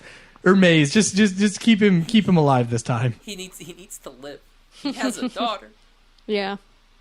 No, that's so good. So, back to you then, BMO. 7. 7. All right. It has to be Trigun. Yay! Yeah, Nice. so this one had to make my list for sure. And that could just be for Vash alone. Like, his hair is enough for my reasonings for liking this series. But no, I think this was the first one that we got into. Yeah, well, you've watched it, and you said that I would enjoy it, and you were right. Thank goodness. But I don't know. I guess... just the silliness of Vash, but he can be so serious, right? But mostly he's silly. Yeah, he's such a goof. It's like, how does he? Why is he like the coolest guy ever, but he's like the dumbest and just so brain dead, and oblivious to everything. And how he goes through great lengths not to cause bodily harm. Yeah. So he will do everything in his power not to hurt people, but then also tries to avoid getting hurt, but then gets hurt trying to avoid getting hurt. Yes, and then obviously the voice acting, the delivery, Johnny Young Bosch or whatever. He's just delivery as Vash, like he is Vash. Yeah. So I love it. Fun fact, Joshua Seth plays Young Million Knives in Trigun. Nice. Oh God, I should have heard that. How funny! That's so freaking true. And when you think about it, he plays a crazy person so easy. Well, if I didn't kill the spider was going to kill the butterfly, so somebody has to die. Yep. Just that voice. Creepy. Oh, it's so. He's got a great creepy voice. God, he's so good. I love Knives. Knives is such a fun character. Cool. We can move it to you. You're number 7. Oh, 7. So this one was the one that I flip-flopped. Ponyo. So, and a lot of this, Ponyo is great because it is like the Studio Ghibli retelling of The Little Mermaid or their version of it. But for me, it's not just that it's a great movie and a lot of fun, but it's the memories, I watched it with you. Yeah. And I think the first time we did it, we did pizza and Ponyo. Yeah. So it was we went and because I was still vegan at the time, and they have a Whole Foods here on Bespin, and they had a frozen pizza that was completely vegan. It had Daiya cheese, and it had it was a quote unquote meat lovers, so it had all this fake meat on it, and I was so excited to get that. So you got a regular frozen pizza, I got the vegan one. We had Coca-Cola and we watched Ponyo, and it was such a sweet movie. I loved it. So makes you appreciate the movie more, just because what's tied to it, the and memories. It was before I moved here, so it was I was still just traveling back and forth. So it was just one of my visits, and it was such a fun memory to have. So yeah, for me, definitely Ponyo.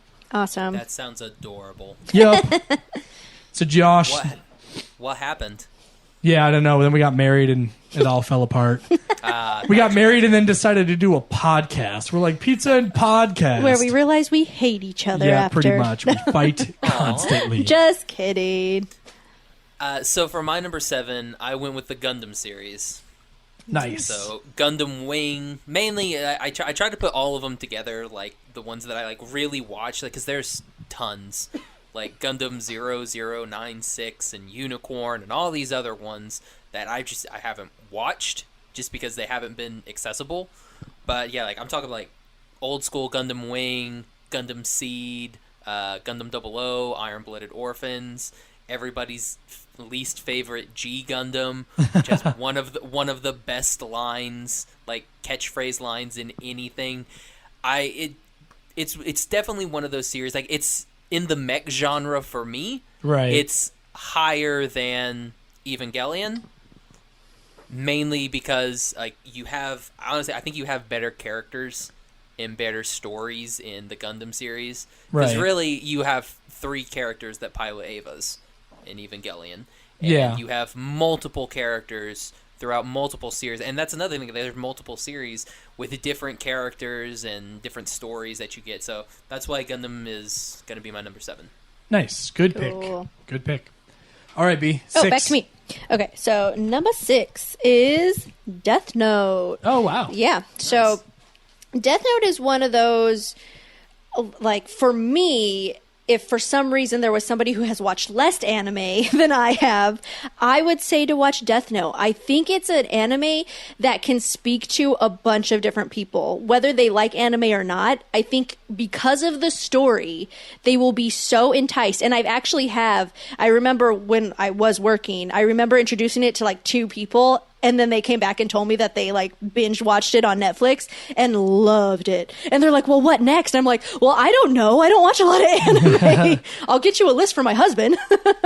No, but I don't know. Death Note, I think just because of the story alone is just so enticing. And it's one of those things where you hope that something like that, well, we know something like that could never happen in real life because gosh, man, the world would be such a crazy place. Well, crazier than it already is. So, I don't know. I love the story of Death Note. So, that one. Before we get into my Ghibli list, is like my top anime. So, nice. Cool. So 6 for me, we mentioned it earlier, it was Cowboy Bebop.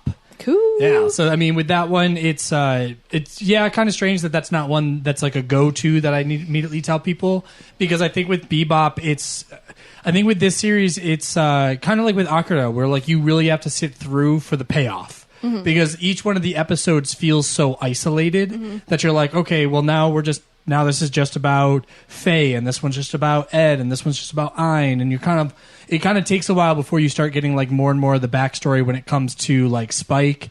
And with Jet, I don't think he ever really gets like his full on like backstory, but yeah, you get that he was a cop. It's mostly you get his story by when he talks to people that are still in the police force. So you're kind of like, okay, well, I get that that's where his connections are, so that must have some tie-in. But then as you get towards like the latter half of the series, kind of similar to Trigun, you're really like, oh my God, yeah, this is very intense. And then like the Knocking on Heaven's Door, like the 23.5 episode, if you will, is awesome. I absolutely love the martial arts scene when he fights with the mop in the hallway. That's probably one of my favorite like anime fight scenes of all time. So Cowboy Bebop, I'm sad that it is only that one series and the one film, but at the same time, like, it can never be ruined because it's already perfect. So, and it's one of those like it's poetic the way they end the series too. Oh yeah, because you're like, he can't get out of it. Like Spike's one of those, like, regardless of if you think he lives or dies at the end of the series, it's one of those spoilers for everyone that hasn't seen the 1998 anime. But like, if you don't know if he survived or died, it's one of those. Either way, it works. Because like, if he dies, he did what he set out to do. Yep. Yeah. And it's good for him. And that's why number 6 is Cowboy Bebop for me. Nice. So it's for me too. It's right there. It's good. Like I've recommended it to people before and like they've liked it. I recommended it to my roommate and we watched the first episode and he got bored. So I was like, But I was also one of those like, gotta play to your audience. So I'm like, I'm going to get you something that's funny. So we watched B Got a HK and he died laughing. So I'm like, well, okay, this is it. This is what I needed with him. Gotcha. Right. Because you got to know your audience for sure. You have those people. Anime. Yep. Yeah. Not everything for everybody. Yep. Well, some things are harder to understand, and if that's not your if anime is not your first interest, it's gonna take that person longer to get invested. So you have to like know, do they like comedy? Do they like more serious action, drama, sci-fi, fantasy, whatever? You got to know which anime to start them on. So yeah, because like, he's a big DBZ fan. So I was like, okay, good. So he likes fighting and stuff. And then I was like, oh wait, DBZ is half comedy. Yeah. So we'll do the comedy first. Right. And then we've slowly gone up from there. So. Cool. Okay, so we'll. All right, Brittany, what you got? Oh my goodness! Top 5 now. Yeah. We're top 5. We're down to the final 5 here. Hi, Rem. And then Remy decided to join us. Yeah. Only another 30 minutes. Oh. Yeah, right? I'm going to have to move it to Liam right now because Remy needs my attention. Okay, so I'll do my number 5 and then we'll circle back. So for me is actually back into Studio Ghibli, Howl's Moving Castle.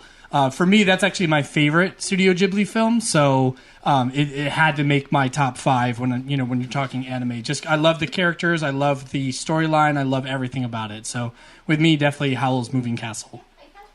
I mean, yeah, I can't remember what I gave Howl's. I think I gave Howl's a 3 when we did it. Oh, but yeah. It's one of those, I think it would be better on the big screen.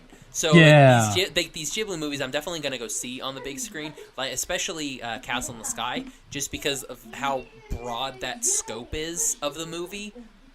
Yeah, it's I think it would give a little bit more. So hopefully watching Castle in the Sky will Howl's on the big screen will give me more of an appreciation for it. Yeah, so I can get it on a wider scale. No, instead I of can see that. watching it in Gavin's apartment on this little bitty garbage TV. Right. No, I definitely get that, and it's it's one of those.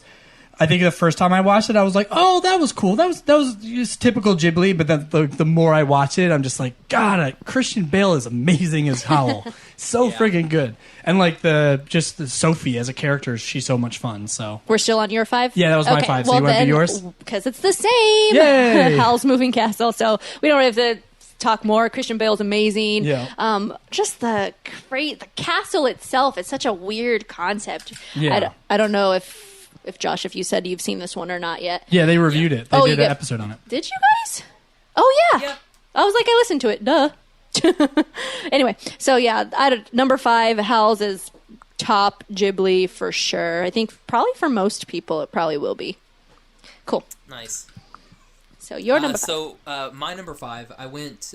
It's a series, but it's kind of weird. It's like the science adventure series, which doesn't make any sense when you say that.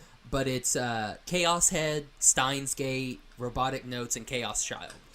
It's like all 4 of these anime in there. It's one universe, and they have interlocking characters.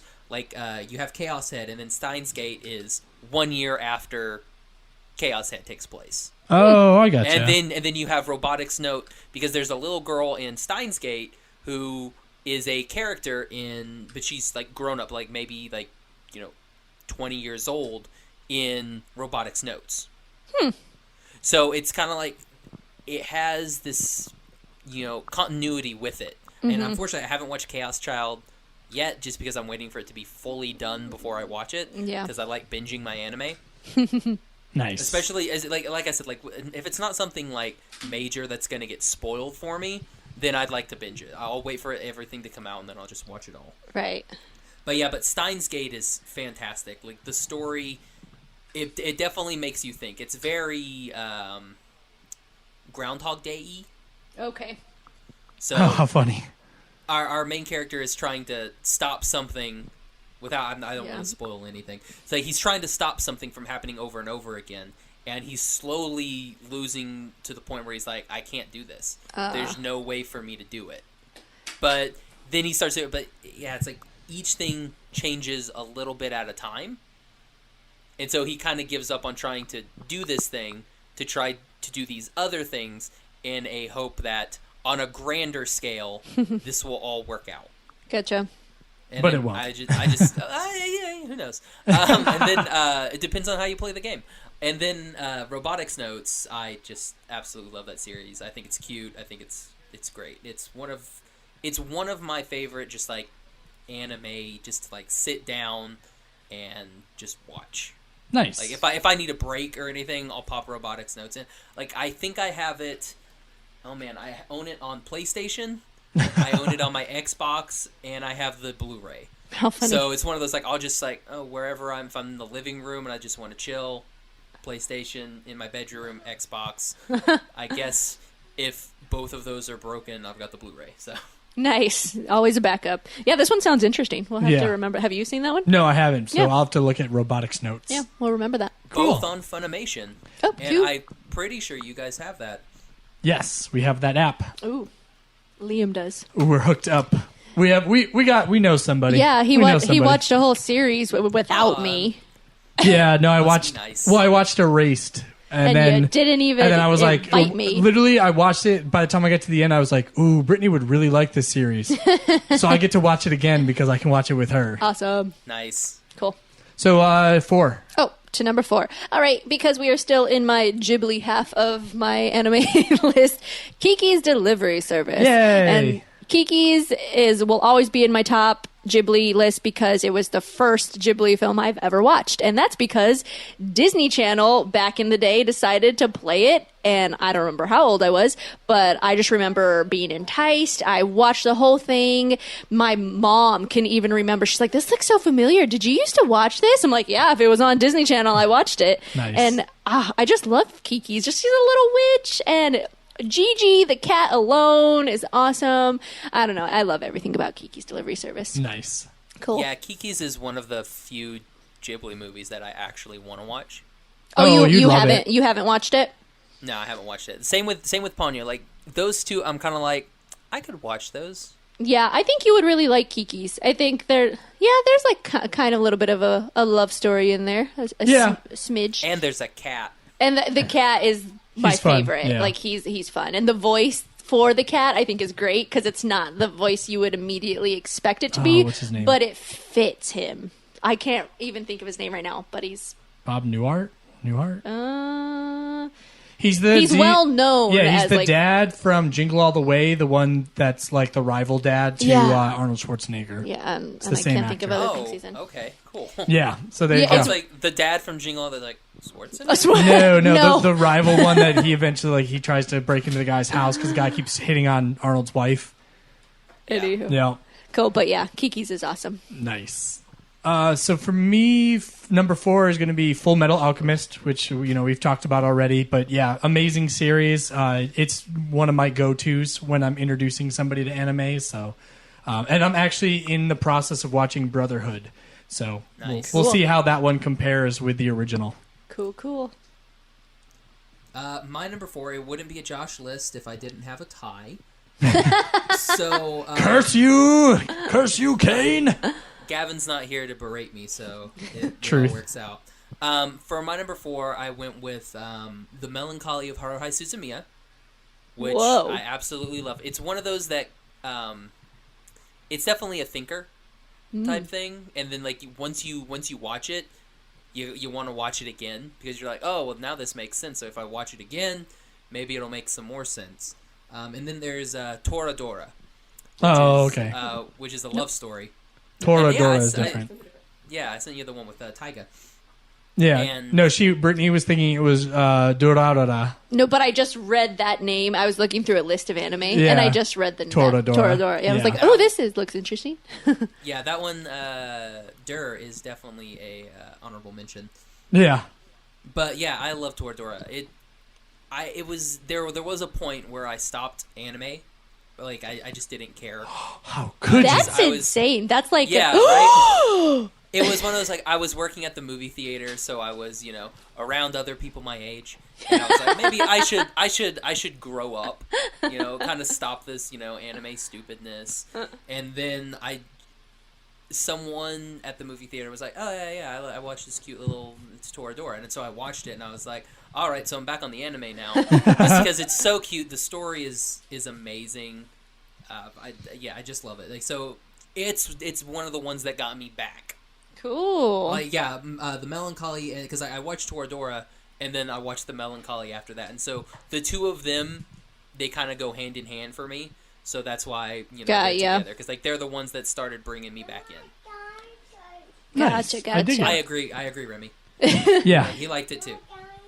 He liked the dinosaurs. He's all in about it. dinosaurs. Yeah. He's like, why am I not watching dinosaurs right now? Do you want to help him with that? Yeah, I got it. Cool. So we're back. Number 3, right? Oh, Yeah. top three already. Nice. We went through this a little bit faster than I thought we were going to. Okay, so number 3 is Spirited Away. I love Spirited Away. I always go back to this one, and I'm surprised it's not my number 1. Even on a Ghibli list, I'm surprised it's not my number 1. But the other 2 before it, they just have so much nostalgia for me that they just beat it. But Spirited Away, just everything perfect. No face, like just Haku. He's a dragon. All of the crazy mystical elements of it, like just.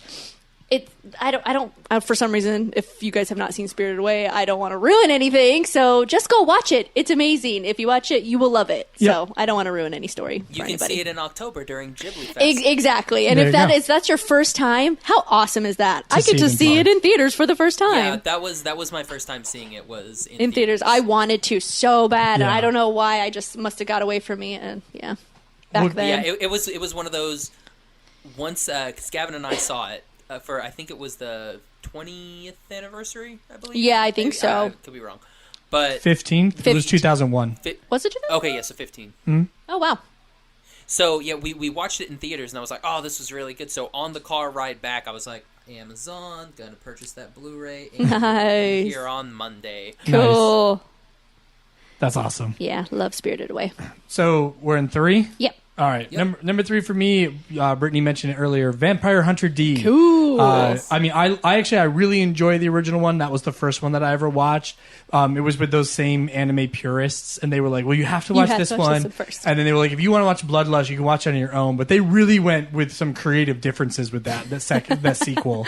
And I watched the sequel, and I was like, guys, this one is way better than the original one. And they were like, blasphemer. And I was like, okay, whatever. But yeah, I highly suggest either one of those films. I mean, I really love Bloodlust. I'm surprised there isn't more Vampire Hunter D films. You know, to be honest with you, I'm surprised like they really haven't returned to that franchise in a while. So, or I mean, at least talks of a live action. Yeah. Because I feel like that actually would That fit. would make a good live action. I was gonna say I feel like this fits very well in that realm of a live action, especially when vampires were like all the thing when it was. They like, missed it. They when- missed their time. Well, but that's the thing is like this may be it's far enough removed that now it won't get the comparisons and people will understand That like, would be hey, good. this was its own thing, not trying to bridge on this popularity. Right. This is its own. Exactly. It also needs to be a series.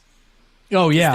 There's a lot. It can't be a one-off movie. No, you need to do a trilogy because you need to do like a Bloodlust style film, which introduces D and the whole bounty hunter mentality, and then you know he's got the demon that lives in his hand, which that's going to throw people off. They're not going to understand that. And then in the sequel, you have to touch on the fact that he's the son of Dracula. You know what I mean? And like the half-breed son of Dracula. So Right. like that's why he's as powerful as he is. And then put him in danger that it almost seems like he dies. And then in the third one, it's the redemption story. So I guess they could do what they did with the when they did the Rurouni Kenshin live action. They did 3 movies. yeah. So I mean that could work. But I mean, 'cause even- you get a little bit more. But Kenshin is so deep. Like that's such like a lengthy series. Yeah. And there's just a lot of story in there. So I think even 3 films for Kenshin was cutting some corners. But I think for D, I think 3 films would be sufficient. So Yeah, I can see that. That would be good. So cool, brother. 3 for you. My number three, I went with Trigun. Yay! Yay. And so we've already talked about Trigun, so I kind of don't want to. I don't really got to go into it. Right. But I mean, yeah, Johnny Young Bosch, really, and again, I'm a sucker for the like the love stories, Yeah. and I'm totally shipping Vash and Meryl Yeah. because it's like, come on, like, yeah, like it just needs to happen. But I wish it would happen. But the fact that Millie and Nick do get together, you're like, They do get together, yes. Thank At goodness least somebody. somebody. Somebody get some. Literally. And then Nick dies like 5 seconds later. Yeah. Yeah, well, That's usually how it that's goes. how you knew he was going to go. You're like, oh, he got No, laid. Oh, don't do bye, it. Nick. Oh yeah, it's like it's one of those like death flag type Yep. things where you're like, Yep. Like, when I come back, let's get married, but I just have to get back from the fight, but don't worry, I'll make it. And you're like, no, you're not. Well, that, and then they're like, he's going to face off against the guy that taught him everything he knows. And you're like, this isn't going to end well. No. Never go against your master. Nope. It never ends well. Yep. Not even in Kung Fu Panda. I finally watched Kung Fu Panda. Yeah, we did. I liked it. I liked Kung Fu Panda. So we're down to number 2. Top 2. Do it. Cool. So Totoro is my number 2. I just love Totoro, and mostly for like animated purposes. Yeah, it's beautiful. Yeah. The idea of this is like country in Japan somewhere. Like, I want to live in their house so bad. With the all sliding walls, doors. Yeah. I don't know. Just everything about it just warms my heart. I don't know. I want to go watch it now. But mostly story adorable. The idea of Totoro coming and helping the kids is great, especially with their sick mother in the hospital and all that. I won't go into it, but most people have watched it. I have not. I hope you will watch it. I hope you enjoy it. Yeah, it's. I bought the $60 pass. So. Oh, cool! So that's awesome. Sorry, I'm going to. I'm gonna get the one from AMC. Awesome. So, yeah, I'm gonna get that. I hope you'll enjoy it. I don't know. It's definitely more on the child side. Well, yeah. But it's so sweet, and the little girls are adorable, and it's sweet, and it gets this comparison a lot too. Is that it's like the Winnie the Pooh for like Japanese children. So it's like, when you think of how sweet and lovable like Winnie the Pooh is, you're like, oh, well, that makes sense. Like, why this would like be adored the way that it is. Yeah, but then to hear Totoro like actually when he doesn't talk, but when he makes the noises he makes, I'm like, roars. wow, I would not expect that this sweet cuddly character to be that crazy loud. But it's awesome. It fits more. It makes more sense. I'm glad they went that direction. You'll understand when you see it. But I love Totoro. So number 2 for you. Cool. So number 2 was the one we reviewed today, Akira. So, like I've said numerous times, just a phenomenal film. Not even just an anime, but just in the regards of a film unto itself. The fact that they've been talking about doing a live action of this with Keanu Reeves, it's completely unnecessary. This is one of those films that it's like it's perfect just the way it is. And technically, Chronicle was already a spiritual live action. It really was. And which worked. It was a great movie, but because it was its own thing. Yeah. So Akira, for me, easily a number 2. So you, Josh. My number 2, again, I had another tie because I couldn't decide. So Josh's top 12. My top 12. Oh, my number 1 has 4. But no, I'm just kidding. It doesn't. Okay. My number 2, I went with Tenchi Muyo. Nice. So, like, Tenchi Muyo universe, everything like that. I also went with a kind of lesser known anime in Last Exile. Oh, weird. And I absolutely love. Do you want to take a wild guess who's in Last Exile? I'm going to say Joshua Seth. Oh, very close. Johnny. Oh, actually, no. You're right. Joshua Seth and Johnny Young Bosch are also both in the series together. I forgot about that. Nice. Cool. Yeah. So yeah, both of them together again. Why not? Perfect. But yeah, I absolutely love that series. It's one of my favorite series. What is it about? I haven't heard of this one. It's kind of like a steampunky both Last Exile and Last Exile Fam the Silverwing are both available on Funimation. Cool. Plug. But it's basically kind of like a steampunk type thing. They drive these. They're basically like almost World War II type planes, except they don't have wings. Oh, weird. Everything is used through like gas power, so everything's like steam-ish power. And like these two, Klaus and Lavi are the main characters, and they're basically just like delivery drivers. Nice. And so they deliver this message, and then this message ends up being, oh snap, there's a girl that we have to deliver. Let's not deliver the girl. And it just kind of evolves, and their escapades. It's really good. Sounds like the Transporter, where he's supposed to transport a body, and it's a live girl, and then he lets her out. Yeah. They like open it, and you're like, oh snap, that's a small child. Yeah. Or what was that movie, The Big Hit, with Mark Wahlberg and Lou Diamond Phillips, where the hit is a young girl, and Mark Wahlberg can't bring himself to do it, and then he falls in love with her. What? Yeah, it's awesome. It's a good movie. He's a hitman. Interesting. But he's like, it's a funny Mark Wahlberg movie from like the late 90s, I want to say. And it's funny? Nice. It's funny. It's a comedy. The way it's I was like, I would not comedy. expect it to be a comedy. Yeah, the way you were saying it, I was like, that does not sound funny. No, Mark Wahlberg, he's a bounty hunter, but like or a hitman, I should say, but he is like the wimp of his group of friends that are hitmen, and he like is complete, like he's engaged, and his fiance bosses him around. He has a girlfriend on the side who also bosses him around. He doesn't want to be with either one of them, but is too much of a wimp to break up with either one. Like it's so awesome. It's really, really good. So the big hit. Yep. Cool. Anybody have any honorable mentions? Yes. So B, you have honorable mentions. I'm just gonna say all the Ghibli films I did not mention. Yes. Anything that wasn't on the list. For me, I mentioned some of these briefly in conversation, like Erased. Tenchi Muyo, which you just brought up, Dead Man Wonderland, Attack on Titan, Outlaw Star, The Big O, Gungrave, Gatchaman, Science Ninja Team, which was also known as Battle of the Planets, which was also known as G-Force, Voltron, probably one of like the original anime combining robots that I ever saw. Witch Hunter Robin, which I have on DVD because somebody let me borrow it and then never asked for it back, so I still have it. Because that's how it works. Exactly. You borrow something and then the person has to ask for it back. Yeah, pretty much. Ninja Scroll, which didn't make the list just because the sexual aspects of it are kind of not necessary, and that kind of like lowers it for me because it could have been a really powerful story without that. Blood of the Last Vampire, Ghost in the Shell, Samurai Champloo, Sword Art Online, Dora or Dorada, however you want to say it, Samurai Jack, and then Afro Samurai. Holy moly. Nice. I went, kind of simple because I tried to keep it contained. Nice. Or else it would have exploded. I went Dragon Ball Z. Nice. Pokemon. Pokemon will be one of mine, because that I guess that would probably be the first anime I ever watched. Was Pokemon? Would be Pokemon. Pokemon? Yeah. I've got Bleach, Psycho Pass, Fairy Tail, Full Metal Panic, and Inuyasha.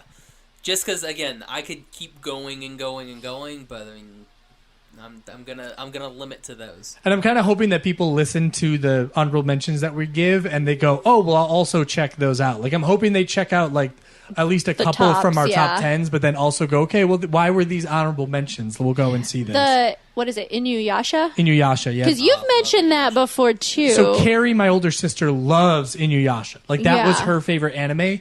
For me, it's another one of those like let's talk about the fight. And I just gotcha. I get tuned out, but it's fun. It's definitely a fun series, and there does get to be a point where it gets kind of dark and really interesting. But I mean, he's basically like a cat demon. A cat demon? He's a dog. Oh, dog demon. There you go. Yeah. Jeez, man, don't belittle him. Yeah. Well, either way, that's Richard Ian Cox, sir. How? Do not belittle his voice. How dare you? Hi. But yeah, no. I mean, it's a fun one. It's like with that one's like Bleach. Like it's like. I won't not watch it, like if somebody else wanted to watch it, but it's also not really one that I'm going to choose to watch like on my own. That's a sad thing. I know, I'm sorry. So, B, we'll go with number ones. Number one, not surprisingly, in a Ghibli film. Ponyo. I adore Ponyo. Yep. It's just my fave. I love it. I love everything about Ponyo. I love their little kid love story and the fact that she's Remy wants to be on your show too. The fact that put him in the credits. Sounds good. The fact that she just wants to be human. It's the whole Little Mermaid. Yeah. I want to be a part of your world. And it's kids. It's just more lovable this way. Right. So I'm so glad that Ghibli went this route instead of trying to do an older version of it. Right. I think it's just so appreciative. And then how that would affect the world. Like, it's like, no, you are where you are for a reason. Right. Especially when you have magic. I hope I'm not ruining anything for you, Josh. Oh, you're fine. Okay. I'm not going to tell, obviously, end of story or anything, but it's just adorable. Just the outcome of what would happen if she does want to stay human as opposed to being part of the magical so there's so much more universe. to this story. I think that I appreciate more. I love Little Mermaid, but I appreciate this story I think more than the Little Mermaid story. Like you said, them being kids makes it more adorable. Yeah, it does. And then also just Ghibli animation like alone, just the things that they draw are beautiful. My favorite thing about this is the sea creatures. Like I want a whole leg sleeve of Ghibli style sea creatures. Yeah, the jellyfish. Yes, jellyfish. It's the crazy old, before dinosaurs were even around style fish. Like, it's insane. Or I guess they would be dinosaurs. I don't know. Right. Yeah, so I love Ponyo. My number one. The prehistoric fish. Yeah, there you go. Nice. All right, cool. So for me, number one, I'm sure everybody guessed it by this point, but it's Trigun. Trigun is, without a doubt, like, even as much as I love AKIRA, it is still, Trigun is leaps and bounds above, like, any other franchise. Like, I after watching it, went through, tried to find it all on VHS, found, like, the first 6 tapes out of the 8 that was the entire series. Like, 3 of them were subtitles, the other 3 were overdubbed, so I only got Johnny Young Bosch, like, on every other tape. And then when I couldn't find 7 and 8, and I just really wanted to know how it all ends, I bought the entire box set on DVD, and it is still my favorite. And I look forward to buying it on Blu-ray, because I know that I will. Nice. And then Badlands Rumble is one of my favorite standalone OVAs as well. Badlands Rumble. It's And, so good. well, the fact that Nick is alive and back in it, sorry for ruining that for everybody. We've ruined it previously. But yeah, Badlands Rumble is still, I can just pop that in if I just want to watch a one-off. Nice. For my number one, like, if you've listened to the show at all or know me at all, I'm absolutely in love with Digimon. Yep, I knew it. So my number one is Digimon Digital Monsters. Digital Monsters. Mainly the first series. Second series, when we get Davis and those schmucks, yeah, they can kind of go off to the side. The main series with, Tai and, like, our 7 young 8 if we count Kari, like, our main Digidestin and everything. Like, it's, like, one of the first things that really got me hooked. Because Pokemon came out before it. And, like, I would watch Pokemon because I'd be like, oh, okay, yeah, this is Pokemon. I have the game. This is fun to play watch. But the character, like, Ash did so many different things than what I was doing as a player. And I was like, oh, well, whatever. This guy does other things. He doesn't actually beat any of his bosses. Like, it's weird. So, like, whatever. That doesn't matter. But, like, with Digimon, like, their whole thing was they have a different adventure each week, pretty much. Like, there's an overarching thing, but something different is happening the whole entire time. And I fell in love with it the first time I saw the series, especially, like, Tai, my favorite character, and then he and Sora, which ship him hardcore. But and then when they came out with Digimon Adventure Tri, I got hit with nostalgia just because it's your main characters again after so long of not having them anywhere. And then when they released it, the dub, they put the dub in theaters, and I watched it, and, like, I was teary-eyed in the theater because I was like, oh god, this is my original cast. Nice. Like, this is the cast that I grew up with, and they're here. And pleasant surprise, guess who was included into that cast other than Joshua Seth? Johnny Young Bosch. Johnny Young Bosch was in Digimon as young TK. So it was like, oh, great. So this episode will probably just be entitled, the Johnny Young Bosch and Joshua Seth show. Yeah, it should be. Yeah, basically 2 hours of talking about 2 voice actors. They should just be on the show. Yeah, it's about time. I wish. That would be amazing. But yeah, that's a fun little bit for you listeners. Every time that I mention, Johnny Young Bosch and Joshua Seth in the same movie, let me know, because that'll just let me know. It should be. I'm sure It should be a drinking game. 6. Oh yeah, take a drink. Yeah. Anytime you unless you're underage. In which not case, do just it. drink your apple juice. Drink your apple juice, exactly. Nice. Awesome. Right. Cool. Now, before we head out, we have a little bit of a little announcement. We have an anime giveaway. Ooh. For AniMay. It's our AniMay Give-A-May. Cool. Give-A-May. Yes, it's our Give-A-May sweepstakes. It's pretty easy. All you have to do to enter is you have to follow us on Instagram. Nice. You also have to like and comment on our posts. Nice. That's pretty much it. Wow. That's it. So Oh. like and comment the post, you get an entry. Yeah, and you have to be following us. And if you want any extra entries, tag your friends. Nice. Very cool. Easy enough. Very Yeah, cool. that's pretty much it. That is super simple. And it's going to be open through all of May. So any post that we do that has, we're going to put AniMay in the title. So any anime post, we're not going to do it for, like, breaking news. Like, say breaking news, they say I don't know, Zootopia 2 comes out sometime. They're like, oh, it comes out in 2019. Something like that. We won't do anything like that. Like that won't be a post that you have to, because Gotcha. I'm not gonna look at those. As long as it has the anime, title, logo, or something. Yeah, you can do whatever you want. Makes let us know. sense. So you can basically get, let's see, one, because we'll have our Monday posts, our Wednesday posts, and our special interview posts that come out every Friday with our special Friday episodes. And this week we're doing an interview with Marissa Linty. It's a 2-part interview, so you can catch that Friday and listen to those. Cool. Nice. Very, so very it looks cool. like if you do Monday post, Wednesday post, and those Friday posts in May, you should have 14 entries. Not bad. Yeah. Cool. Not bad. And for the giveaway, we're giving away a Loot Anime Crate from Loot Crate. It's the humanity version with it's like swag from Attack on Titan and Black Lagoon and School Life, which School Life is really great. I'm not going to spoil what School Life is, but definitely go watch that. It'll make you go, what? Yeah, Black Lagoon's supposed to be good. That's another one that's on my list. I love Black Lagoon. It's on my honorable mentions. Nice. If it would have made, if I, went 15 pages. We're also giving away a Blu-ray copy of the Cowboy Bebop movie. Wow. A Sailor Venus Funko Pop, and it's Sailor Venus and Artemis the cat. Awesome. Voiced by, anybody want to take a wild guess? Voiced by? Joshua Seth.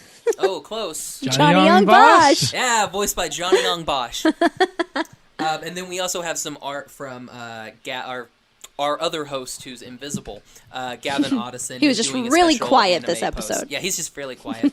And our good friend Ryan Garrett from Ryan Garrett Art. He's also going to be giving some awesome anime art. I feel like Gavin's top 10 list would have been Cars 3, and he hasn't even seen it yet. But all top 10 would have been Cars 3. It's like Cars 2 because they go to Tokyo, so therefore it's anime. Nice. Yeah. That would have been really funny, though. It would work. It would totally work.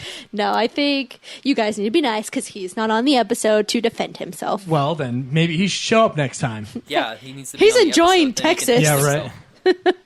himself. All right, so thanks for coming on, guys. Of course. Thanks for having us. Where can our listeners find you? And do what's your do's? What you do? Okay, well, you can find me at Citizen of Disney on both Instagram and Twitter. You can find me at Liam Bright, also on Instagram and Twitter. You can follow our show, because we come from Cloud City Cast, if for some reason you didn't know where we were coming from. Tune in. You can find us on iTunes and Stitcher. All of the episodes are there. We have a lot of fun episodes with our pals from Animation Station. So if their show is what you like and you don't like ours, just go listen to the ones with them on them. There's a lot. Sounds about fair. And you can also check out everybody on the on our podcast network if you go to secretsuperheroclub.com. And basically it's just a Facebook online forum. You can just ask questions. You can answer other people's questions. Please, no spoiler alerts, because you never know who has watched what. So if anything, just put, in big caps, like spoiler alert, do not read and then below. in the comments. In the comments, put what you're saying. Yeah. So yeah, we've had some problems with that randomly every once in a while. So just to bring that to everyone's attention. And then if you guys want to get a hold of us directly that's not on a social media forum, you can also email us cloudcitycast@gmail.com. And I also want to say thank you guys to Josh and Gavin, because I won the last giveaway. So I won't win this next one, guys. Yeah, she's not going to enter. We're taking your name out. Yeah, just because I'm not allowed. When I did that and your name popped up, I was like, oh god, they're going to think we cheated. Yeah, and I was like, exactly. Dang it. Exactly. That's what I was afraid of too. But thanks, guys. I appreciate it. At least I tune in and I do interact with you guys, so it's not like you're just throwing me a bone. And it was legit. You had the second most amount of entries. So awesome. It's like, It makes sense. Cool. Nice. Exactly. Again, it's like, you communicate with us, you win stuff. That's what happens. I like it. But yeah, you can follow me on Instagram at Josh L. Kane. You can follow me on Twitter at Josh L. Kane. You can follow the show at Animation Station Podcast on Instagram and at Animate Podcast on Twitter. You can also find us on our website, animationstationpodcast.com. You can find all of our episodes on iTunes, Stitcher, and on our website on the little podcast tab. Cool. All right. That's all I got. Guys, again, thanks so much for coming on. Of course. That's what we're here for. And maybe next time we do something else. Maybe we make DC great again. Yeah, I still think that's what we need to do. That's a thing that'll happen eventually. We're going to pick apart the whole DCEU, and we're going to talk about how that needs to mirror their animated universe and how they can be successful. Not by copying Marvel. They can still do it in their own regard, but there's a particular formula that I think they could follow. So we'll do an episode at some point. We'll do a Make DC Great Again. We are doing Justice July. That's our theme for July. Nice. So we're going to be doing. I think we've got 2 or 3 DC in the works there. Just because I don't know of any good Marvel animated movies. Oh, there you go. Nah. Yeah, well, if I knew of one, maybe we'd put it in, but I don't know of any. How about you do Justice July? You can do Avengers August, and then that way you could talk Marvel stuff in August. All right, so for the Animation Station so for the Animation Station podcast, I'm Josh. I'm from Cloud City Cast, but I'm Liam. I'm Brittany. Well, yeah, you can still say it. My gosh. We're just making sure they have the clarity, so you know. But yeah, I'm Liam. I'm Brittany. Bye-bye, little butterfly. That's all I got. And then Gavin's like, Major look. And then you guys are like, try to make the world a better place. And then we're like, TTFN. And then we're like, may the force be with you always. And then we're like, I don't know, did we ever do infinity and beyond. And then we're like, Excelsior. And then at that point, people have completely deleted, unsubscribed. Thank you for listening to the Animation Station podcast. Follow us on Instagram and Facebook at Animation Station Podcast. Follow us on Twitter at AniMay Podcast. Subscribe to us on iTunes and join the conversation at SecretSuperheroClub.com, where you can connect with our podcast friends, Cloud City Cast, Getting Into Comics, and Shaun of the Gathering.